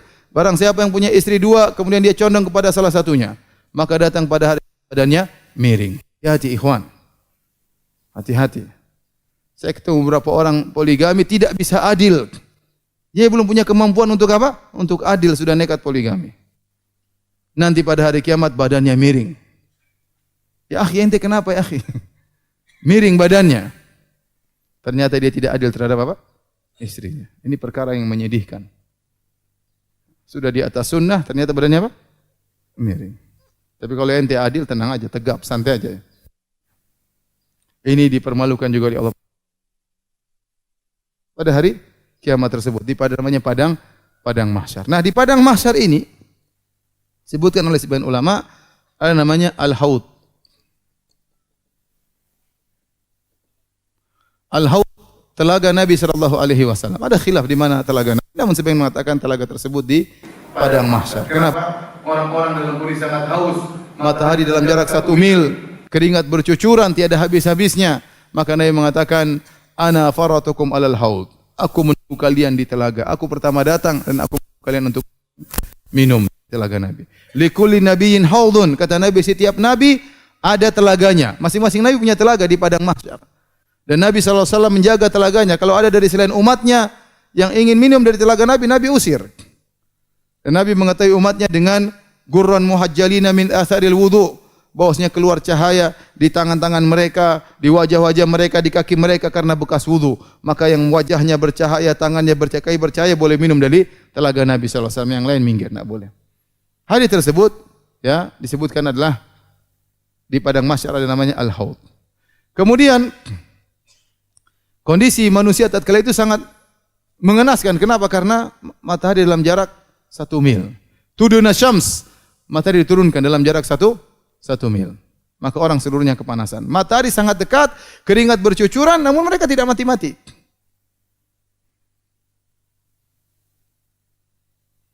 Di saat yang sangat panas tersebut, ada 7 golongan yang Allah naungi, sebagaimana disebutkan dalam hadis, sab'atun yudhilluhumullah fi yaumin la yudhilla illa dhilluh. Ada 7 golongan yang Allah naungi pada hari kiamat kelak. Yang pertama adalah imamun adil, imam yang adil. Ini imam yang adil luar biasa, disebutkan pertama kali di antara 7 golongan yang dinaungi oleh Allah Subhanahu wa taala. Kenapa? Karena imam yang adil, pemimpin yang adil, pahalanya sangat luar biasa. Bahkan kata Syekhul Islam Ibnu Taimiyah rahimahullah taala, imam yang adil adalah afdalul mujahidin. Orang mujahid yang terbaik adalah imam yang adil. Kenapa? Kalau dia berjuang memperjuangkan keadilan, yang bahagia jutaan manusia. Yang mendapatkan dampak dari keadilannya jutaan manusia. Dia menyenangkan jutaan manusia. Betapa banyak pahala yang dia dapatkan. Imam yang adil. Tetapi kalau dia tidak adil, maka dia binasa. Dia mengeluarkan satu peraturan yang membuat celaka jutaan orang, sengsara jutaan orang. Dia akan dituntut oleh jutaan manusia kelak di hari kiamat kelak. Oleh karenanya ini kondisi yang sangat mengerikan. Seorang imam pemimpin bisa jadi dia meraih surga tertinggi, bisa jadi terjerumus dalam neraka jahanam sedalam-dalamnya. Imam yang adil. Ini orang yang paling mulia di antara 7 golongan tersebut. Yang pertama, imam yang adil. Dinaungi oleh Allah pada hari kiamat kelak dengan naungan arsy Allah Subhanahu wa taala. Yang kedua kata Nabi SAW, syabun nasya'a fi ibadatillah. Seorang anak muda yang tumbuh dalam ketakwaan kepada Allah Subhanahu wa taala. Dia masih muda, saatnya dia bersenang-senang, saatnya dia berfoya-foya, saatnya kesana kemari, jalan-jalan, pacaran, nonton bioskop, dia tinggalkan semuanya. Dia bertakwa kepada Allah, dia ngaji, dia salat, ya, dia puasa, maka dia akan dinaungi oleh Allah pada hari kiamat kelak. Kalau sudah tua-tua soleh ya biasa. Sudah sebentar lagi mati masih nakal. Sudah tua, rambut sudah putih semua, pergi ke masjid ya itu wajar. Yang hebat masih muda, sejak muda sudah ke masjid meninggalkan berbagai keglamoran kehidupan dunia. Ini makanya kata Nabi, syabun nasya fi ibadatillah. Anak muda yang hidup dalam ketakwaan kepada Allah. Yang ketiga, rajulani tahaba fillah, ijtama alaihi wa tafarraqa alaihi. 2 orang yang saling mencintai karena Allah. Mereka bertemu karena Allah, mereka berpisah karena Allah. Mereka bersahabat bukan perkara dunia, bukan karena dinar, bukan karena dolar, bukan karena rupiah mereka bersahabat. Karena iman kepada Allah Subhanahu wa taala. Mereka bersahabat bukan karena sama-sama hobi main bola, bukan karena sama-sama hobi main golf, bukan karena sama-sama orang Sunda, bukan sama-sama orang Papua, tidak, bukan karena dunia mereka bersahabat. Tapi mereka bersahabat karena engkau beriman, saya beriman, kita bersahabat. Ini akan dinaungi oleh Allah Subhanahu wa taala pada hari kiamat kelak. Bahkan Allah mencari mereka pada hari kiamat. Kata Allah, "Ainal mutahabbuna bi jalali?" Mana orang-orang saling mencintai karena aku? "Al-yauma udhilluhum fi yaumin la dhilla illa dhilli." Hari ini aku akan naungi mereka, di hari tidak ada naungan kecuali naunganku, kata Allah Subhanahu wa taala. Yang keempat, rajulun qalbuhu mu'allaqun bil masajid. Seorang yang hatinya selalu rindu untuk ke masjid. Ini orang kerja di luar, cari nafkah, jualan, transaksi, berfikir, tetapi dia rindu kapan dikumandangkan azan. Ini ciri yang luar biasa. Kebanyakan kita sholat di masjid, tapi melangkah kaki menuju masjid dalam kondisi berat. Bangun tidur menuju masjid dalam kondisi berat. Masih berfikir, coba kalau hujan kita enggak ke masjid. Seandainya turun hujan kita bahagia, sholat di rumah. Ini orang enggak, dia semangat pergi ke masjid, rindu ingin ke masjid, betah di masjid. Dia bukan di masjid terus, dia kerja. Tapi hatinya di masjid. Yang dia pikir bagaimana masjid, kapan dikumandangkan azan. Berjalan menuju masjid dengan penuh semangat. Rajulun qalbuhu mu'allaqun bil masajid. Orang yang hatinya rindu ingin ke masjid. Yang kelima, rajulun da'atum ra'atun dzatu mansibin wa jamalin faqala inni akhafullah. Seorang lelaki yang dirayu oleh seorang wanita cantik dan kaya raya. Kemudian dia berkata, aku takut kepada Allah. Saya rasa antum enggak ada yang seperti ini. Siapa yang ngerayu antum? Pasti miskin, kurang cantik. Ini bayangkan, laki-laki yang diuji, perempuan cantik, kaya raya. Apalagi yang mau dicari laki-laki? Cantik miskin, oke. Kaya enggak begitu cantik, enggak apa-apa. Apalagi tergabung pada wanita tersebut, cantik dan kaya raya. Apalagi yang mau dicari? Kemudian dia yang telepon lagi. Ya akhi, saya ukhti. Goyang. Goyang kita. Kepala goyang, jenggot goyang, semua goyang. Kemudian dia kirim foto. Udah. Kelepak-kelepak lagi sudah. Tapi dia balas. Ini akhafullah. Saya takut kepada Allah. Maaf, saya blokir ukhti. Masya Allah. Itu baru namanya laki-laki yang bertakwa kepada Allah Subhanahu wa taala. Bukan kemudian ada apa ukhti? Kemudian fotonya disimpan, malam dimurojaahi. Apalagi boleh diomelin istri. Oke juga rasanya. Waliyahzubillah. Ini akhafullah. Ini laki-laki hebat luar biasa. Yang keenam, rajulun tasaddaqa bi yamini fa akhfa hatta la ta'lama shimalu ma tunfiqu yaminu. Seorang yang berinfak dengan tangan kanannya kemudian dia sembunyikan sampai tangan kirinya tidak tahu apa yang disembunyi oleh tangan kanannya. Setiap dia beramal soleh, dia berusaha bungkus yang tahu.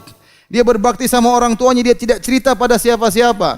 Dia begitu baik sama istrinya, tidak cerita sama siapa-siapa. Dia bantu anak yatim, dia bantu para janda, dia bantu orang miskin, dia tidak ngomong kepada siapa-siapa. Dia tutup rapat-rapat. Dia ingin hanya Allah yang tahu. Apakah ada orang seperti ini di zaman sekarang ini? Jarang. Kebanyakan orang tukang share sekarang. Semua kegiatan dia share. Kalau ditanya apa yang tidak kau share, hanya sedikit. Mungkin tidak ada, semuanya dia share. Dia mau ini dia share, dia share. Umroh dia foto-foto sebarin. Haji dia sebarin. Dakwah di sana sini dia sebarin. Bantu orang yang sebarin. Semuanya sebarin. Terus apa yang tersisa? Yang buat Allah Subhanahu wa taala. Oleh karenanya ikhwan, hati-hati. Kalau ingin pahala kita terjamin diterima oleh Allah Subhanahu wa taala, sembunyikan. Yang tahu hanya siapa? Allah Subhanahu wa taala. Latih diri kita untuk sembunyikan. Mau bicara diam, enggak usah cerita. Enggak usah cerita. Setan menggelitik kita untuk cerita, enggak usah cerita, diam. Hanya Allah yang tahu. Yang keenam, rajulun dzakarallaha, yang ketujuh, rajulun dzakarallaha khalian fa fadat ainah. Seorang yang dia bersendirian, dia ingat Allah, maka dia pun menangis karena takut kepada Allah, karena ingat kemaksiatannya, karena ingat keagungan Allah Subhanahu wa taala, maka dia menangis sendirian. Bukan menangis di depan banyak orang, dia sendirian dia menangis Berarti benar-benar menangisnya ikhlas karena Allah Subhanahu wa taala. Karena ada orang yang menangis bukan karena Allah Subhanahu wa taala. Ada orang yang menangis karena dibuat-buat. Karena ada orang menangis sewa orang bikin nangis supaya suasana membuat nangis. Dia sewa orang, kamu nangis sebelah sana ya. Kamu nangis sebelah sana ya. Di pengajian kamu nangis sebelah sana ya. Kemudian senang akhirnya terbuatlah suasana tangisan. Ini bukan nangis karena Allah, ini nangis riya. Ini nangis karena Allah sendirian, dia pun apa? Menangis. Baik, silakan dihapus, saya mau duduk sebentar.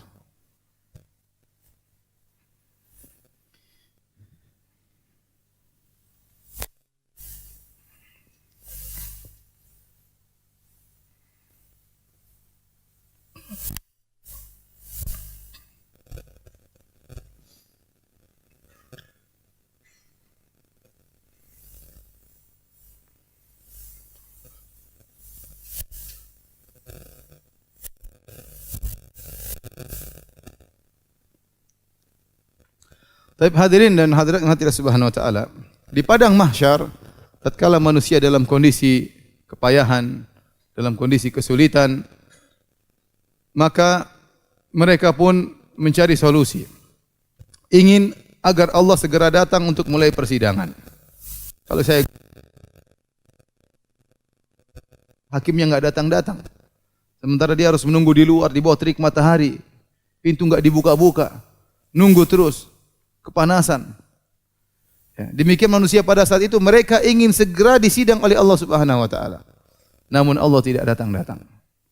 Akhirnya mereka pergi kepada anbiya, kepada para nabi.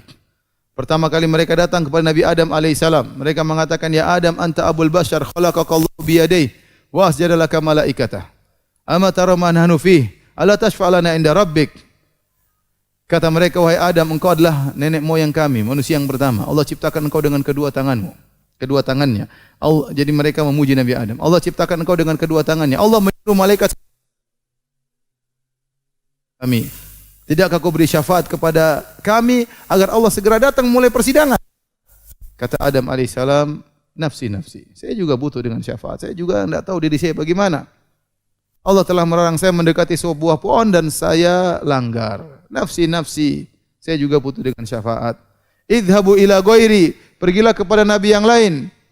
Idhabu ila Nuh. Pergilah kepada Nabi Nuh. Nabi Adam berkata, Inna Rabbi qad ghadibal yawma ghadaban lam yaghdab mithlahu qablahu wala ba'dahu.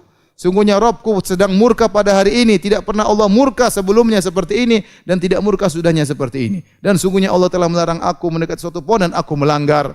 Aku juga butuh syafaat. Pergilah kepada nabi yang lain. Maka mereka pun pergi menuju Nabi Nuh. Manusia minta kepada Nabi Nuh untuk beri syafaat. Nabi Nuh juga tidak bisa kasih syafaat. Kata Nabi Nuh, idhabu ila ghairi. Pergilah kepada nabi yang lain. Pergilah mereka kepada Nabi Ibrahim.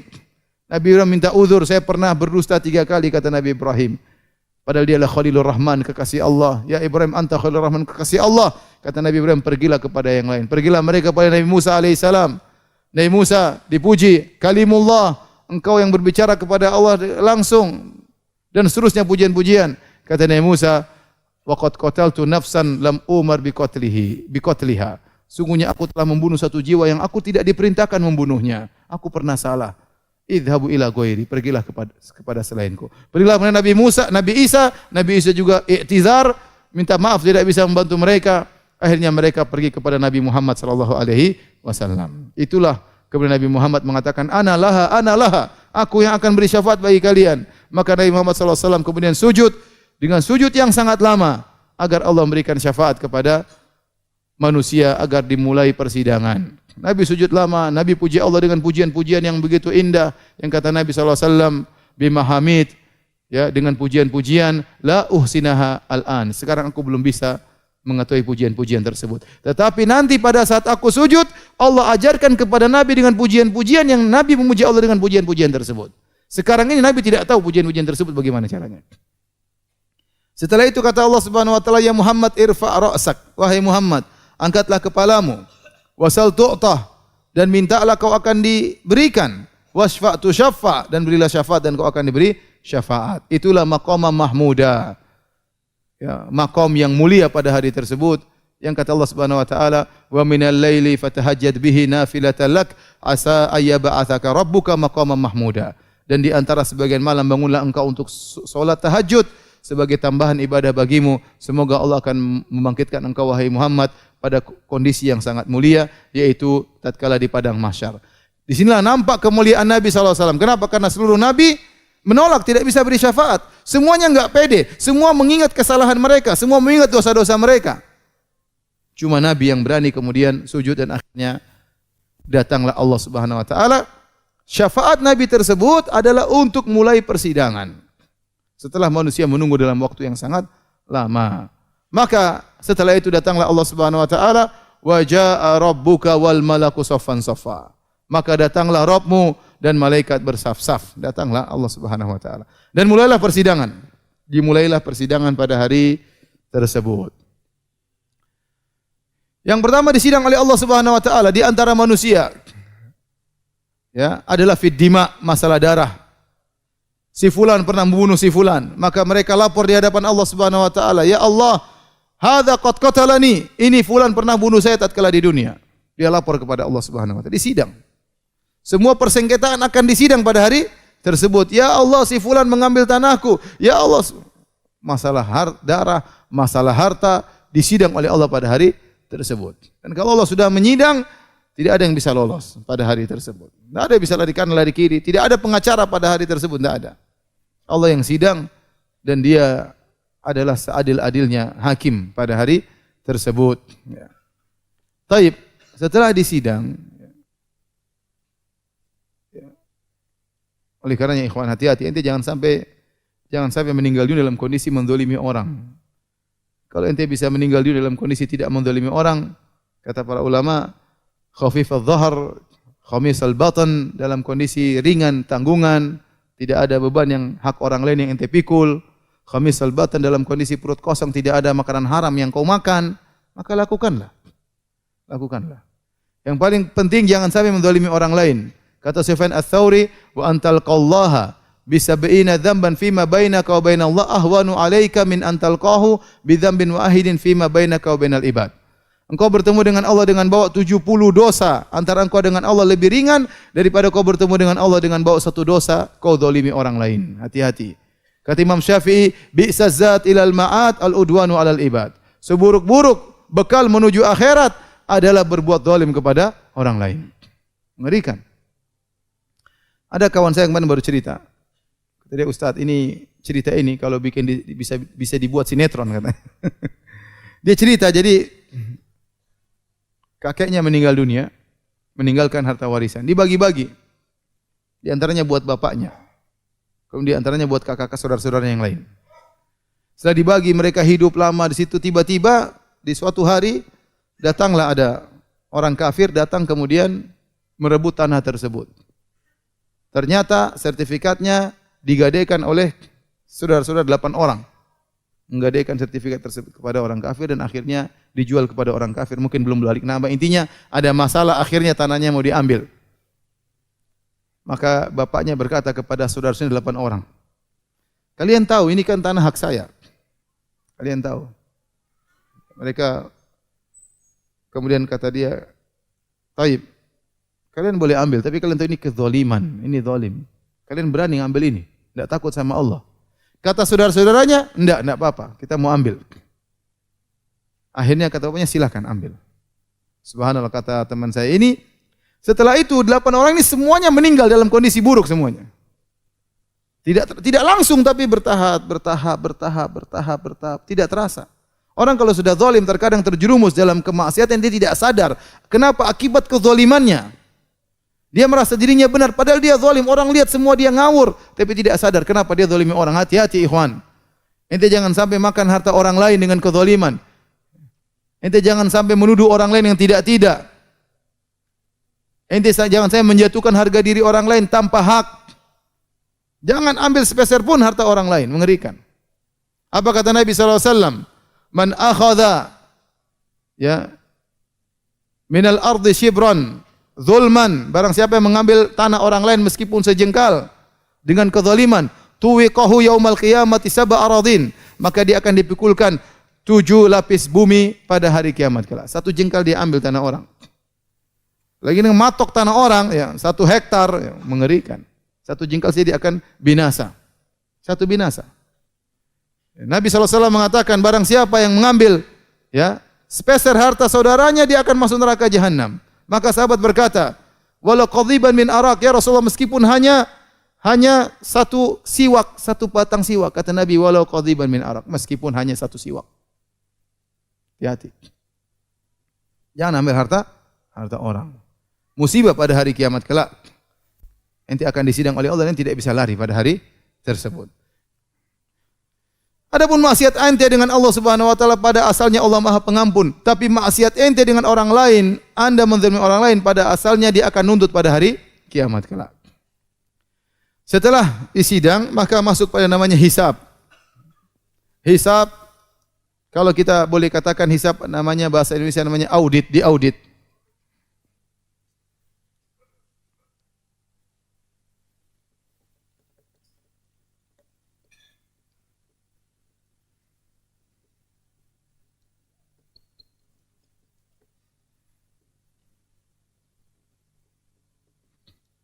Hisab ada dua. Kalau kita mau artikan bahasa Indonesia, itu Allah mengaudit, ya. Diperiksa. Tujuan hisab adalah untuk mengklasifikasikan. Tujuannya untuk mengklasifikasikan.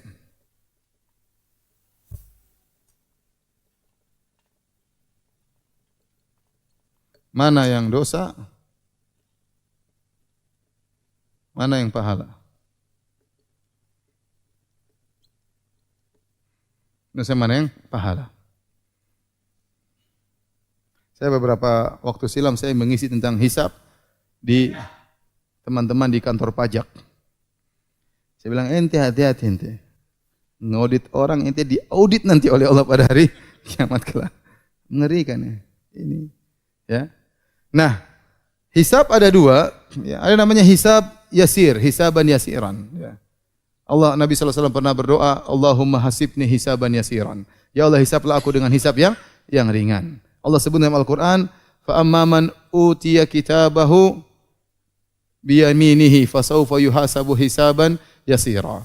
Adapun orang yang diberikan,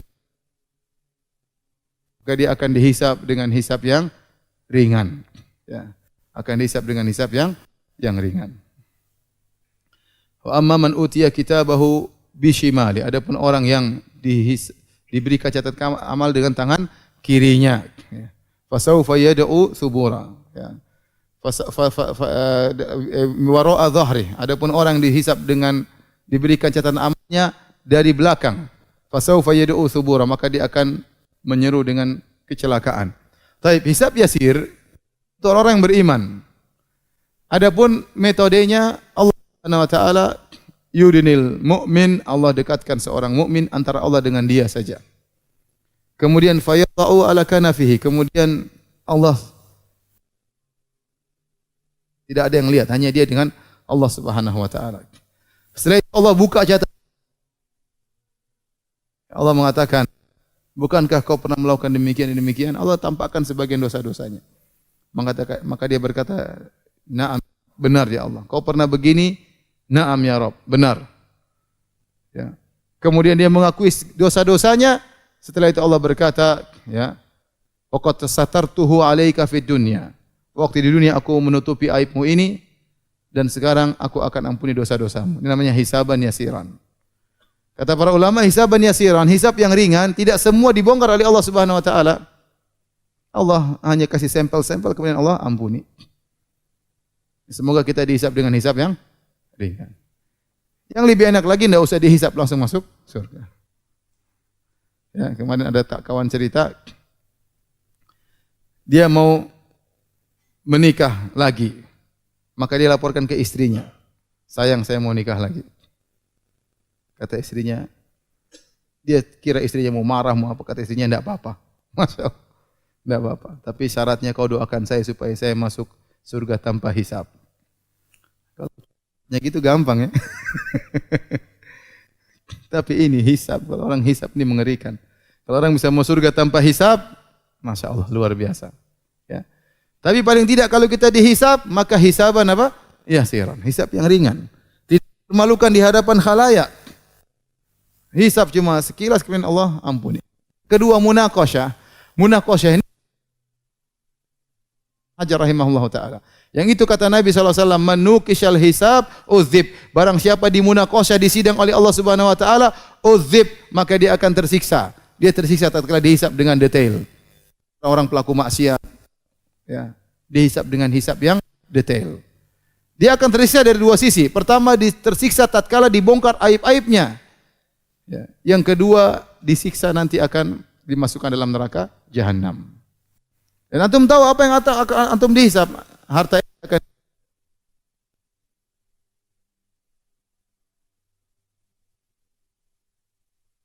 lan tazula qadama 'abdin hatta yus'al an arba'. Tidak akan bergeser kaki seorang hamba sampai ditanya 4 perkara. Di antaranya an umri fima afnah, wa an syababihi fima ablah. Ya, kemudian wa an ilmihi fima amila bihi. Ya. Wa an malihi min aina iktasabahu wa fima anfaqah. Ditanya tentang umurnya, kemana dia habiskan, masa mudanya, kemana dia habiskan. Kemudian hartanya dari mana dia dapatkan, kemana dia salurkan. Ya. Ditanya tentang amalnya, ilmunya, apa yang dia amalkan. Setiap hari belajar apa yang sudah kita amalkan. Ditanya oleh Allah Subhanahu wa taala. Yakin itu dihisab.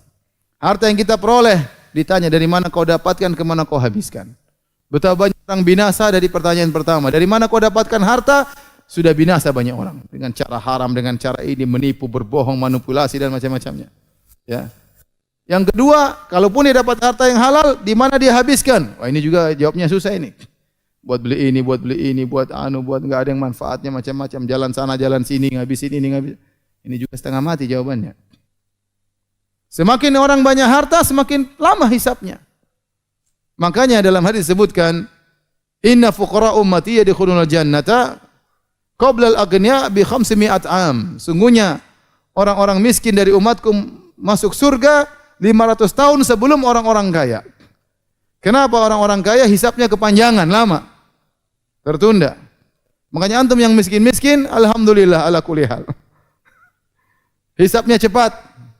Hisabnya cepat. HP cuma satu, itu pun HP jadul. Hisabnya cepat. HP 2, HP-nya semua smartphone, isinya macam-macam, repot. Berapa banyak yang sudah kita lihat, berapa banyak tayangan YouTube yang kita nonton, betapa banyak aurat wanita yang kita lihat di situ, betapa banyak gibah namimah yang kita baca di situ, semuanya dihisab. Itu bicara HP, belum yang lainnya. Oleh karenanya, hisab ini, kalau kita dapat hisab yang ringan, alhamdulillah, cepat selesai. Kalau hisab yang munaqasyah, maka akan dihisab oleh Allah secara detail. Seorang bertakwa kepada Allah, hati-hati, ya. Persiapan di bahwasanya apa yang dilakukan semuanya akan dihisab oleh Allah Subhanahu wa taala. Setelah dihisab, maka kemudian diklasifikasikan mana yang maksiat dan mana yang merupakan kebaikan, ya. Allah sebutkan dalam Al-Qur'an tentang orang yang dihisab. Ya, fa amman utiya kitabahu bi yaminih. Adapun orang yang diberikan catatan amal dengan tangan kanannya, sebelum dia hisab diberikan catatan amal dengan tangan kanannya, kemudian dibuka, Iqra kitabak, bukalah, bacalah catatanmu. Kafa bi nafsikal yauma 'alaika hasiba. Kau juga akan menghisab dirimu. Dibuka catatan amal, dia baca. Adapun orang yang menerima catatan amal dengan tangan kanan, ya, menerima catatan amal dengan tangan kanannya, itu adalah hari kegembiraan baginya. Wa yaqulu ya wa amman utiya kitabahu bi yaminih, ya, fa yaqulu ha umqra'u kitabiyah. Dia mengatakan, lihatlah bagaimana catatan amalku. Dia bangga di hadapan yang lainnya. Inni dhanantu anni mulaqiyah. Saya dulu di dunia, saya yakin saya akan bertemu dengan Allah Subhanahu wa taala. Fa huwa fi 'isyatir radiyah. Maka dia akan masuk surga dengan kehidupan yang dia senangi. Fi jannatin 'aliyah, di surga yang tinggi. Kutufu hadaniyah, yang di mana dahan-dahan buah-buahnya dalam kondisi mudah untuk dipetik, rendah. Jadi inilah hari di mana orang tatkala diberi catatan amal, seakan-akan dia menerima raport dari kegiatan dia selama di dunia. Maka orang yang menerima catatan amal dengan tangan kanan, dia bangga. Dia mengatakan, ha umqra'u kitabiyah, bacalah catatan amalku. Dia bangga. Hari yang menyenangkan bagi dia. Dia bangga, dia lihatlah catatan amalku. Kenapa saya berhasil ini? Dulu saya yakin bertemu dengan Allah Subhanahu wa taala. Maka Allah berikan dia kehidupan yang bahagia. Kita aja kalau lulus senang lihat syahadah, dapat nilai tinggi, cum laude, kita bangga. Apalagi raport akhirat, itulah catatan amal kita. Wa amma man utiya kitabahu bishimalih fayaqulu ya laitani lam uta kitabiyah. Adapun orang yang menerima catatan amal dengan tangan kirinya, dia dapat catatan amal dengan tangan kirinya, maka dia tahu dia akan binasa. Fayaqulu ya laitani lam uta kitabiyah. Seandainya aku tidak diberi catatan amal, raportku saya tidak mau terima. Raport isinya terbakar semua. Walam adri ma hisabiyah, saya tidak tahu apa isinya, mengerikan, dia takut. Ya laitaha kanatil qadiyah, seandainya saya mati hari ini, biar selesai urusan. Oh, enggak, berlanjut. Ma agna anni maliyah, hartaku tidak bermanfaat. Halaka anni sultaniyah, kekuasaanku, jabatanku tidak ada semuanya. Semua sudah tiada, semua sudah sirna. Dulu di dunia bangga dengan jabatannya, bangga dengan hartanya, percuma, tidak ada manfaatnya pada hari kiamat kala. Kalau dia terima catatan amal dengan tangan kiri, binasa dia. Dalam ayat yang lain kata Allah, wa amma man utiya kitabahu wara'a dhahri. Adapun orang menerima catatan amal dengan dari belakangnya, fasaufa yad'u subura, maka dia akan berteriak-teriak, celaka aku, celaka aku. Wa yasla sa'ira, dia akan masuk dalam neraka jahanam. Innahu kana fi ahlihi masrura, dia dulu di dunia hanya senang-senang saja di rumahnya, senang-senang berfoya-foya. Innahu dhanna alla yahur, dia menyangka dia tidak akan dikembalikan, dia menyangka tidak akan dihisab. Orang tukang maksiat kan begitu. Kumpulan duit, senang-senang jalan sana, jalan sini, berhura-hura, minum khamar, bermaksiat, seakan-akan tidak dihisab. Cari uang lagi, berfoya-foya lagi, senang-senang di rumahnya. Senang sama istrinya, senang dengan maksiatnya, sedang musik-musikan, joget-jogetan, itu kegiatan mereka. Lupa bahwasanya dia akan dihisab oleh Allah Subhanahu wa taala. Lupa bahwasanya dia akan mati, dikembalikan oleh Allah Subhanahu wa taala. Allah menyebutkan dalam dua ayat. Pertama, dia menerima catatan amal dengan tangan kiri. Dalam ayat yang lain dia menerima catatan amal dari belakang. Sehingga para ulama menjamakan. Bagaimana caranya? Ada yang mengatakan dia menerima begini. Ada yang mengatakan tangannya tembus ke belakang kemudian menerima dari apa? Belakang, menembus dadanya. Intinya dia menerima catatan amal dengan kehinaan. Setelah itu akan dihisab. Taib. Setelah hisab, kemudian mizan.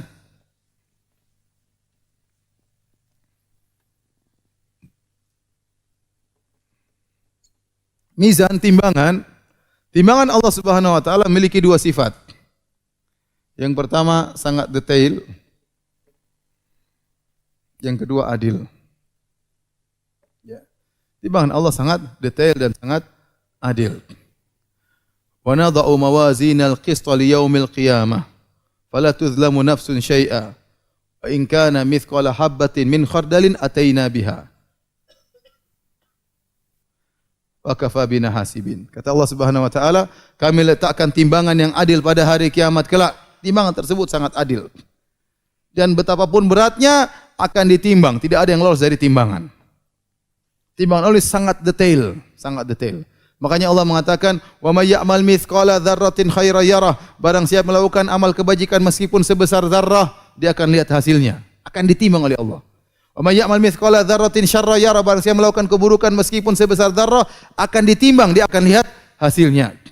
Apa kata Luqman kepada anaknya? "Ya bunayya, innaha in takum mithqala habatin min khardalin fatakun fi sakhratin aw fis samawati aw fil ardi ya'ti biha Allah. Innallaha latifun khabir." Wahai putraku, kalau kau punya amal meskipun kecil sebesar biji sawi, tersimpan dalam batu, tidak ada yang bisa lihat, dalam batu tengah-tengah, atau kau lemparkan ke angkasa sana di langit, tidak ada yang lihat, atau kau benamkan dalam bumi, enggak ada yang lihat, ya'ti biha Allah, Allah akan datangkan pada hari kiamat, akan ditimbang.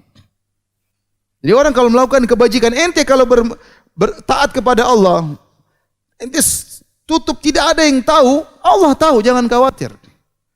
Meskipun tidak ada orang yang tahu Anda melakukan, Allah akan hadirkan pada hari kiamat. Tidak ada yang lolos, semuanya akan dihadirkan. Sebaliknya kalau engkau melakukan kemaksiatan, meskipun kau sembunyi rapat-rapat, tidak ada yang tahu, bersendirian di tengah malam kau bermaksiat, akan dibongkar oleh Allah Subhanahu wa taala pada hari tersebut. Jadi semua akan ditimbang. Timbangan sangat detail sekali. Makanya Nabi SAW mengatakan, la tahkiranna minal ma'rufi syai'un wa lan talqa akhaka biwajhin talik.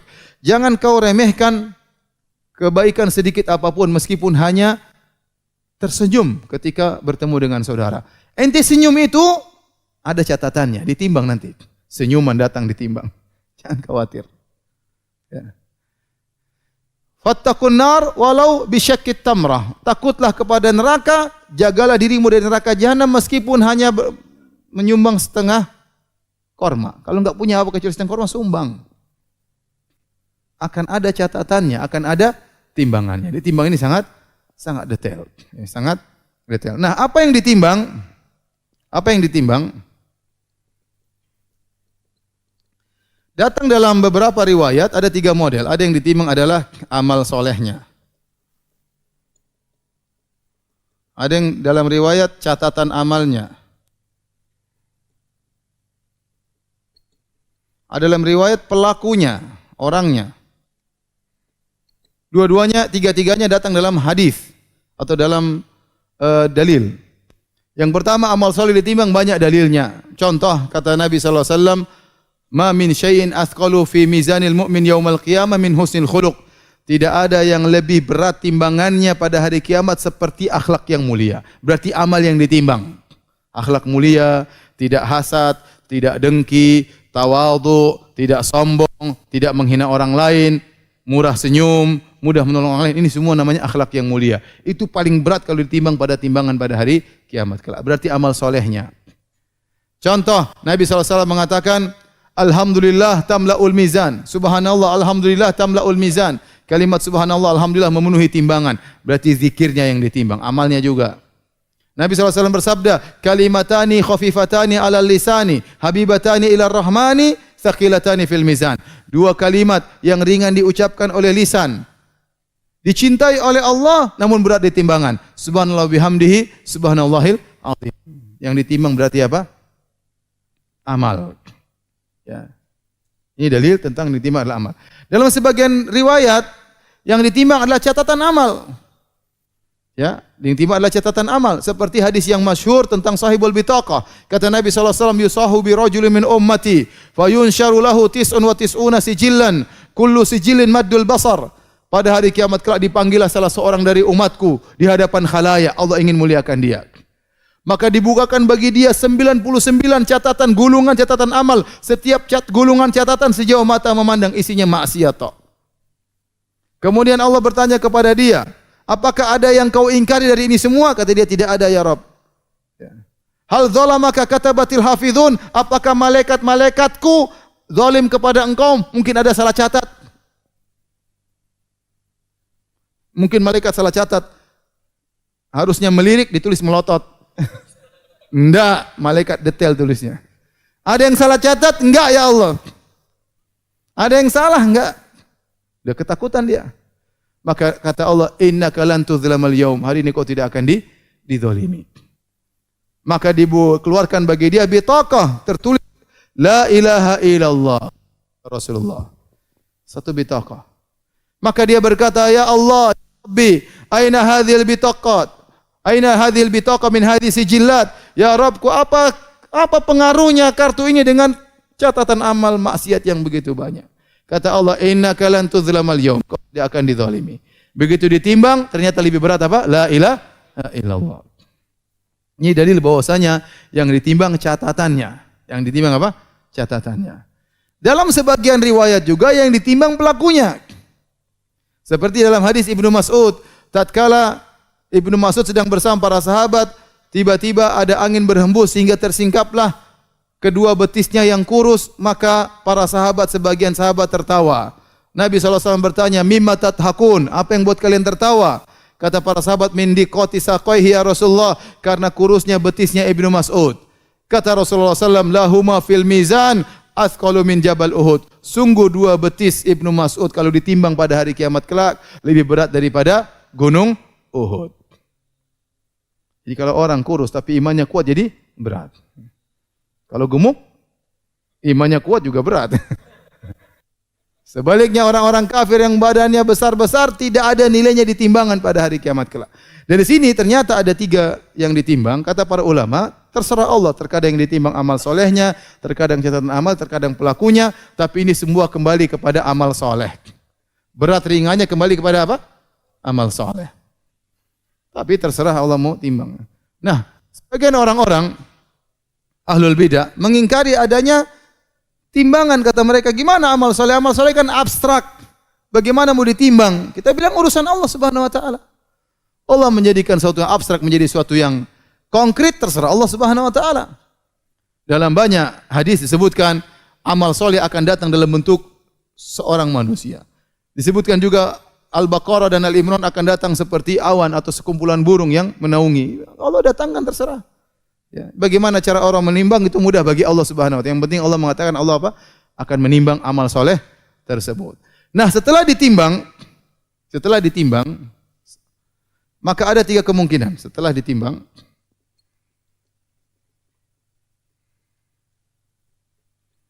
ada 3 kemungkinan.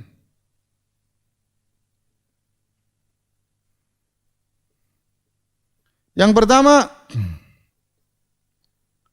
pahala lebih berat daripada dosa. Yang kedua, pahala lebih ringan daripada apa? Dosa. Yang ketiga, pahala sama dengan dosa, sama-sama berat.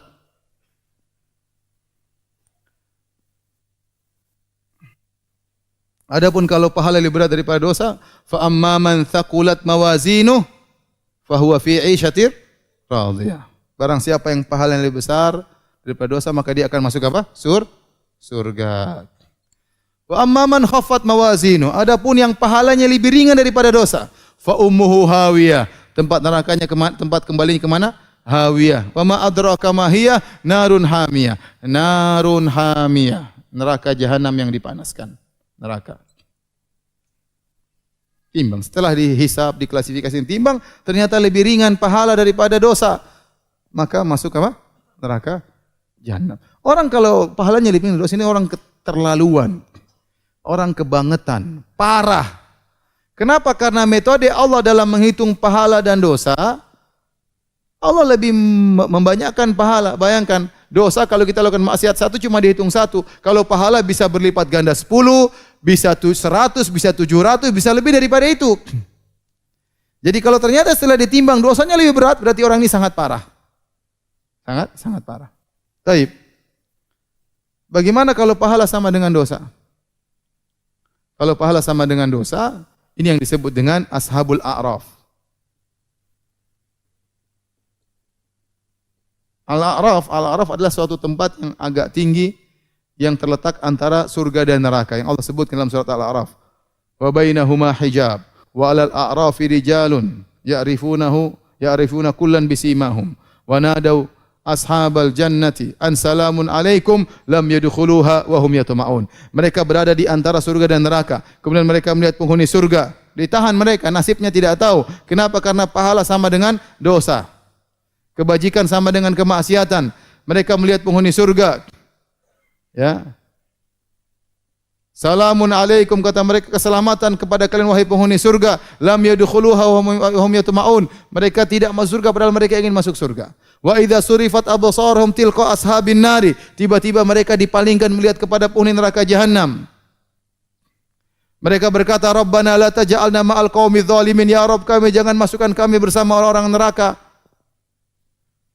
Mereka ditahan oleh Allah dalam waktu yang Allah kehendaki. Setelah itu ujung-ujungnya mereka akhirnya masuk surga. Tapi tidak langsung, mereka ditahan terlebih dahulu. Taib. Ini 3 kemungkinan setelah ditimbang. Kalau sudah tolong dihapus.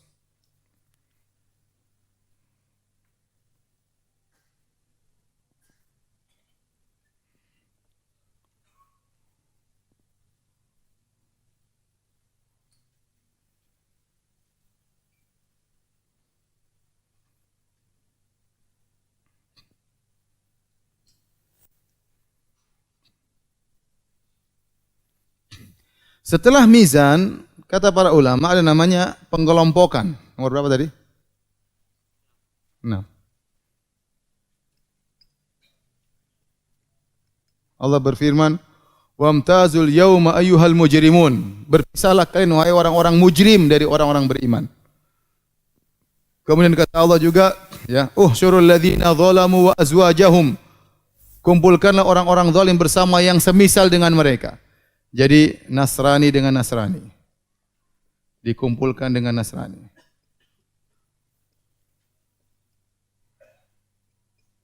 Nanti Yahudi dengan Yahudi, Yahudi dengan Yahudi. Ateis dengan ateis, dikumpulkan. Ya, semuanya dikumpulkan. Kemudian munafik dengan munafik. Ya, bahkan sebenarnya mengatakan detail, koruptor dengan koruptor. Dikumpulkan. Pezina dengan apa? Pezina. Tukang main judi dengan tukang main judi. Ya, dikumpulkan. Berkelompok-kelompok. Uhsyurul ladzina zalamu wa azwajahum. Kumpulkan orang-orang zalim bersama yang semisal-misal mereka. Kata dalilnya, berarti dikumpulkan bersama masing-masing ya yang bertakwa dengan bertakwa, yang hafidz Quran dengan hafidz Quran. Dikumpulkan sesuai dengan apa? Yang dermawan dengan dermawan. Baik ya, orang-orang zalim dikumpulkan dengan jenis kezaliman mereka. Setelah itu, setelah pengelompokan, baru namanya zulmah, kegelapan. Tiba-tiba gelap seluruhnya. Setelah kegelapan mereka disuruh lewat sirat. Disuruh melewati sirat.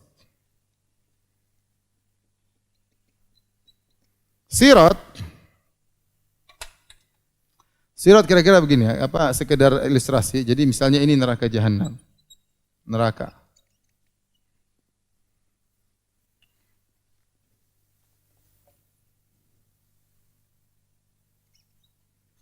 Ini neraka, contoh. Kemudian sirat di atasnya, ini sirat. Kemudian di ujungnya ada namanya qantarah.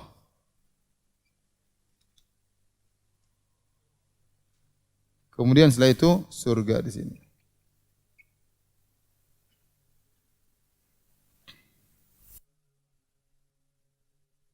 Disuruh melewati sirat. Sirat ini sangat panjang. Ini sirat sangat panjang. Kenapa sangat panjang? Kenapa dia di atas alamat ini jahannam, diletakkan di atas permukaan neraka jahannam. Dan neraka jahannam ini sangat luas. Sangat-sangat luas. Makanya dalam hadis Rasulullah SAW tiba-tiba sami'a wajbah, atau para sahabat tiba-tiba mendengar suara bunyi jatuh. Kata Nabi, tahukah kalian suara itu? Para sahabat enggak tahu suara. Kata Nabi, itu batu dilemparkan ke dalam neraka jahanam 70 tahun baru sampai ke dasarnya. Berarti sangat dalam neraka jahanam, sangat dalam, sangat luas neraka jahanam. Sampai disebutkan dalam hadis bahwasanya matahari dan rembulan dimasukkan dalam neraka jahanam. Kenapa? Agar orang-orang yang menyembah matahari dan bulan mereka semakin terhina pada hari tersebut. Ternyata sesembahan mereka juga dimasukkan dalam neraka untuk membakar mereka. Menunjukkan neraka jahanam sangat luas. Demikian juga neraka jahanam minta tambahan. Kata Allah, yauma naqulu lil jahannama halim talati wa taqulu hal mim mazid. Pada hari tersebut kami bertanya kepada neraka jahanam, sudah fullkah? Kata neraka, belum, masih ada tambahan enggak? Jangan khawatir, neraka jahanam ini cukup untuk penduduk Bekasi seluruhnya. Waliyadzubillah. Indonesia semua cukup, waliyadzubillah. Jangan masuk sini ya. Jadi sangat luas, luar biasa. Nah, kalau sangat luas, sangat dalam, luar biasa, berarti di atasnya sirat sangat apa? Sangat panjang. Kemudian di samping sirat, kata Nabi SAW, ada qatatif, ada kalalib, ada besi-besi tajam, siap mencabik-cabik orang yang lewat. Siap tergantung-gantung, tiket mencabik orang yang lewat. Nah, orang-orang dalam kegelapan disuruh lewat sirat. Di bawahnya neraka jahanam. Kenapa tidak terang? Karena api neraka hitam saking panasnya. Sehingga ini sirat gelap. Orang suruh lewat.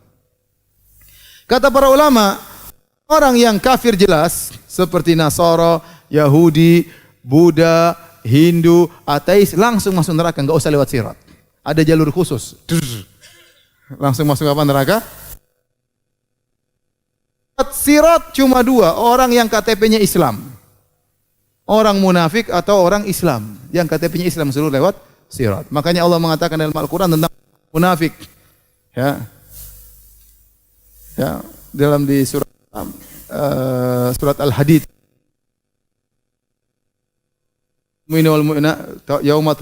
Yauma yaqul munafiquna wal munafiqatu amanzuruna naktabis min nurikum qila irji'u wara'akum faltamisu nura fadriba bainahum bisurin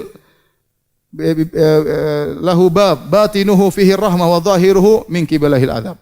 Jadi Allah sebutkan, jadi pertama orang munafik jalan bersama orang-orang Islam. Barang-barang sama-sama KTP-nya Islam nih. Mau lewat apa? Sirat. Kemudian tiba-tiba terpisah orang munafik dengan apa? Orang Islam. Tadi sudah dipisah-pisahkan. Kemudian semuanya dikasih nur, cahaya. Karena untuk lewat sirat butuh cahaya. Gelap, enggak kelihatan, apalagi sirat ini ahaddu minas saif, lebih tajam daripada pedang. Adaku minasyar, lebih tipis daripada rambut. Salah pencet masuk ke bawah. Salah injak masuk ke bawah. Tajam, kaki terbelah, tangan terbelah, jatuh mudah. Namun butuh lampu, butuh cahaya untuk lewat. Maka orang-orang munafik dikasih cahaya. Begitu dikasih cahaya, mereka begitu gembira. Orang-orang beriman dikasih cahaya, orang munafik senang melewat sirat. Tiba-tiba cahaya mereka dipadamkan oleh Allah Subhanahu wa taala. Kenapa Allah permainkan mereka? Kenapa mereka di dunia mereka orang beriman? Yukhadi'una Allah walladzina amanu wa ma yakhda'una illa anfusahum wa ma yash'urun. Kata Allah Subhanahu wa taala, mereka menipu Allah dan mereka menipu orang beriman. Sungguhnya mereka menipu diri mereka sendiri. Pada hari kiamat kelak mereka akan dihindarkan oleh dikasih lampu, dikasih cahaya, tiba-tiba cahayanya redup. Tatkala orang-orang beriman melihat cahaya orang munafik redup, mereka berdoa, Rabbana atmim lana nurana waghfir lana. Ya Rabb kami, sempurnakanlah cahaya kami, ampunilah dosa-dosa kami. Karena dosa-dosa yang membuat cahaya menjadi redup. Ya Allah, ampunilah dosa-dosa kami, sempurnakan cahaya kami. Akhirnya orang munafik tidak punya lampu, tidak punya cahaya. Mereka minta kepada orang-orang beriman. Yauma yaqulul munafiquna wal munafiqatu lil ladzina amanu dzuruna naktabis min nurikum. Berkatalah orang-orang munafik lelaki, berkatalah orang munafik wanita. Mereka berkata kepada orang beriman, "Unzuruna, tunggu kami. Naktabis min nurikum, kami minta sebagian cahaya kalian. Berilah kami sebagian bekal cahaya." Kilarji'u wara'akum faltamisu nura. Dikatakan kepada mereka, cari di belakang sana, mundur. Tidak bisa kami kasih.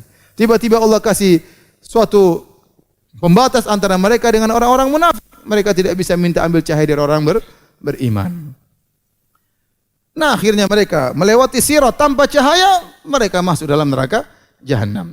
Adapun orang-orang beriman tatkala melewati sirat, maka cahaya mereka berbeda-beda, kecepatan mereka berbeda-beda. Ada sebagian mereka diberikan cahaya seperti gunung terang benderang, semua sirat kelihatan dengan jelas.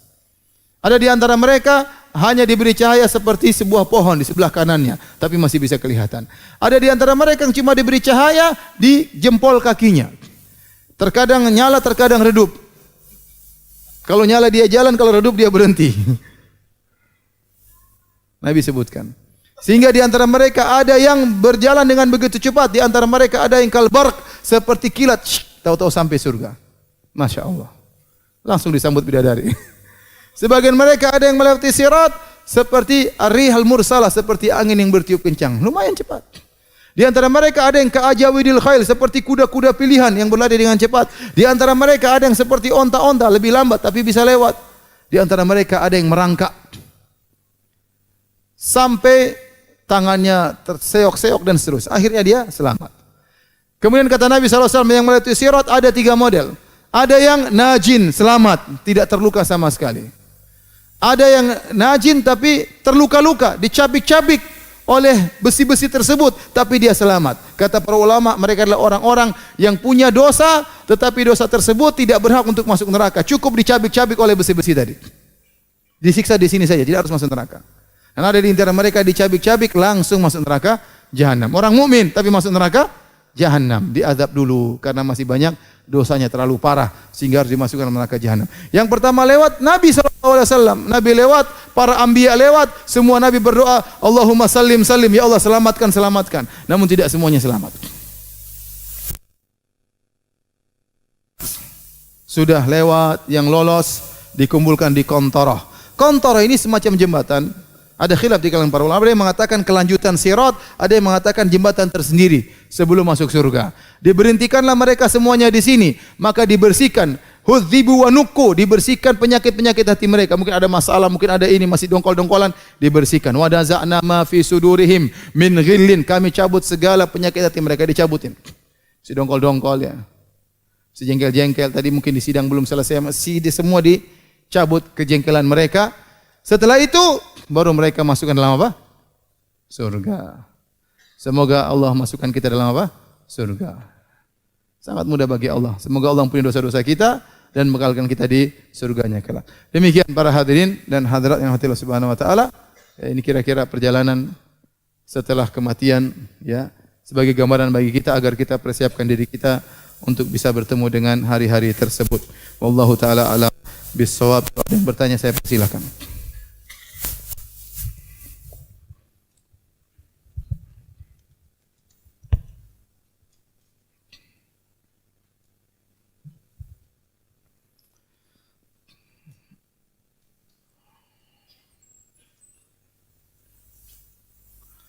Ustaz, saya mau bertanya, seorang wanita ziarah ke makam suaminya kadang sebulan sekali, kadang 2 bulan, apakah termasuk dalam larangan Rasulullah perempuan tidak boleh sering berziarah? Ini masalah khilafiyah.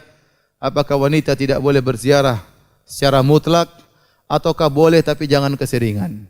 Ada khilaf di kalangan para ulama ya. Sebagian ulama merajihkan wanita tidak boleh berziarah sama sekali ya, karena kelemahan hati seorang wanita. Kalau sudah ziarah dia bisa jadi protes terhadap takdir Allah, terlalu bersedih berlebih-lebihan, dan kalau sudah bersedih berlebih-lebihan akhirnya banyak kegiatannya tidak bisa dikerjakan dengan baik, atau terkadang ada bentuk protes kepada takdir Allah Subhanahu wa taala. Wanita tidak seperti lelaki. Oleh karenanya sebagian ulama mengatakan tidak perlu berziarah sama sekali. Dan sebagian ulama mengatakan boleh tapi sesekali. Allah alam bisawab. Ya, dua-duanya pendapat yang kuat ya. Saya sampai sekarang pun belum bisa merojihkan dengan pasti, tetapi kalau dia mengambil pendapat bolehnya berziarah, maka kalau sebulan sekali itu termasuk jarang, tidak mengapa.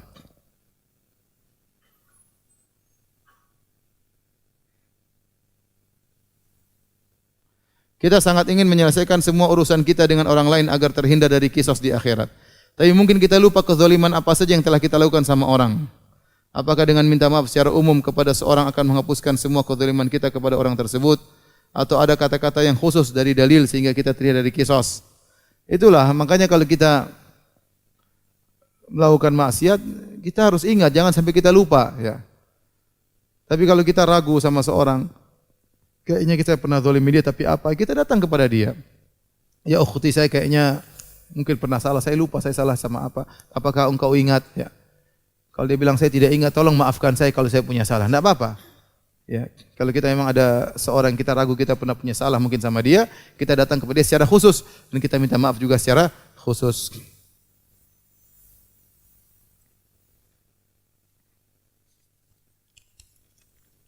Apakah yang menentukan surga dan neraka hanya di kehidupan dunia saja? Semua di akhirat namanya darul jaza. Semuanya adalah pembalasan. Yang semua pembalasan tersebut dibangun dengan atas apa yang kita lakukan selama di dunia. Di dunia darul amal. Sekarang beramal, silakan beramal. Tidak ada jaza. Godan jaza bila amal. Di akhirat kelak yang ada cuma balasan, tidak ada amal lagi. Makanya mumpung kita masih hidup, jangan sampai kita menyesal pada hari kiamat kelak, maka kita berusaha kita untuk beramal sebanyak-banyaknya. Di fase manakah Allah mengampuni kita? Allah mengampuni kalau orang punya dosa ternyata lebih banyak daripada pahalanya, terserah Allah. Apakah Allah langsung masukkan neraka ataukah Allah ampuni dosa-dosanya, terserah Allah. Ya.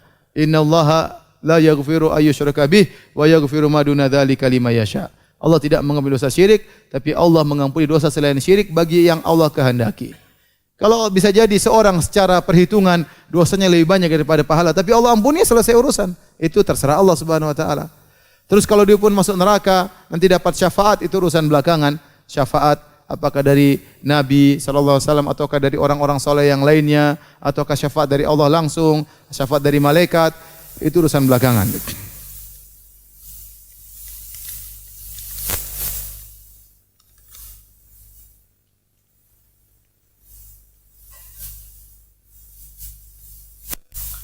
Sampai kapan waktunya Allah bersidang hambanya yang berjumlah miliaran dengan berbagai macam dosanya?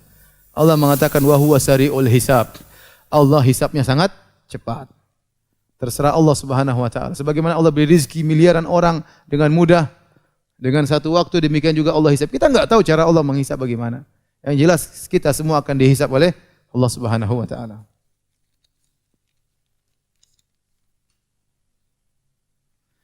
Saya pernah berzina, apakah akan diazab?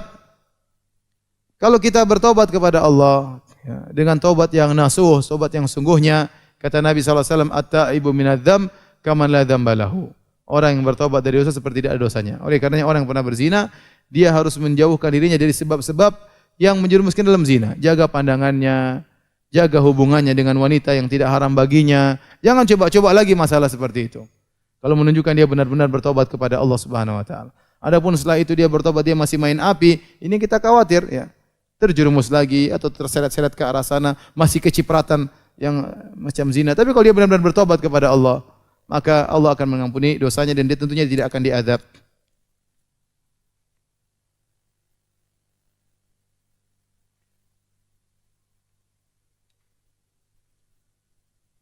Bagaimana kalau kita tidak bisa bahasa Arab, sedangkan bahasa yang digunakan di akhirat adalah bahasa Arab? Nanti kayak ya. Udah ente pokoknya di akhirat ente soleh ente bisa jawab ya.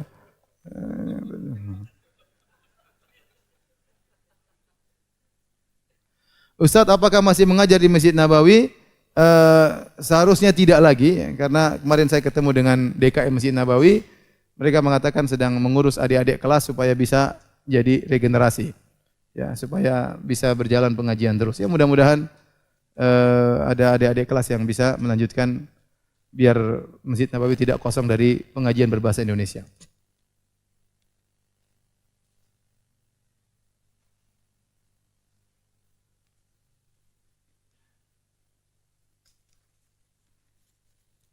Ustaz, apa yang dimaksud dengan subhanallah, maha suci Allah? Maksudnya Allah maha suci dari segala kekurangan, dari segala aib. Makanya Allah sering sebutkan subhanallah tatkala Allah menyebut tentang keyakinan orang-orang musyrikin. Subhanallah amma yusyrikun.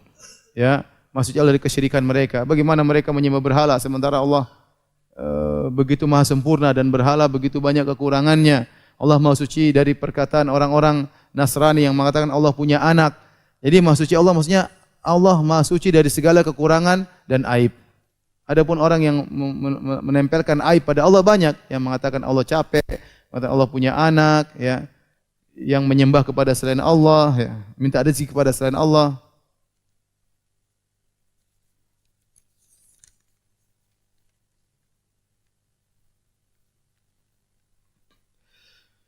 Beberapa bulan ini saya dihantui oleh kematian dan saya takut akan dosa-dosa saya, Pak Ustadz.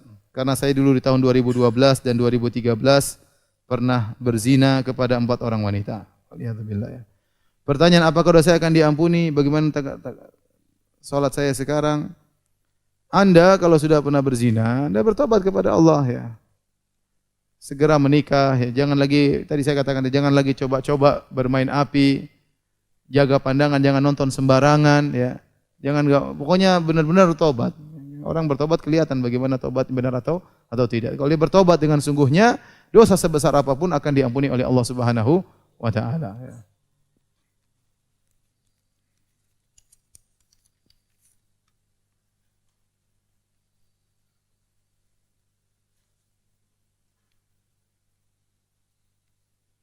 Ustaz, di tempat saya ada yang meninggal ketika umrah dan beredar hadis barang siapa meninggal di Madinah maka tidak akan didatangi 2 malaikat. Ini hadis palsu ya. Enggak ada orang akan, tidak ada dalil bahwa yang meninggal di Madinah tidak akan didatangi malaikat mungkar dan nakir ya. Enggak.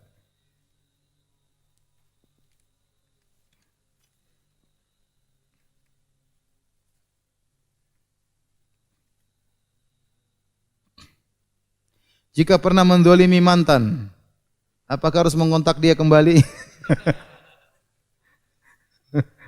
Allah alam ya. Khawatir ente kontak lagi tambah zalim lagi ya. Dia nuntut. Allah alam, saya enggak tahu ya. Yang penting kalau bisa minta ampun itu minta maaf itu yang terbaik. Atau misalnya yang kontak bukan antum tapi istri antum misalnya. Tambah parah nanti. Saya nggak tahu, Allah alam.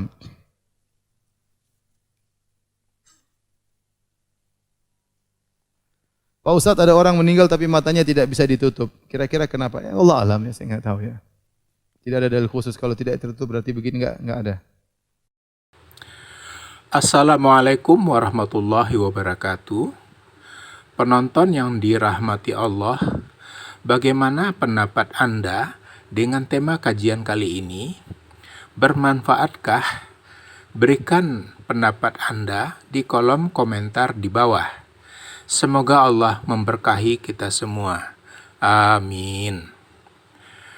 Jangan lupa klik like, subscribe, dan lonceng ya. Terima kasih.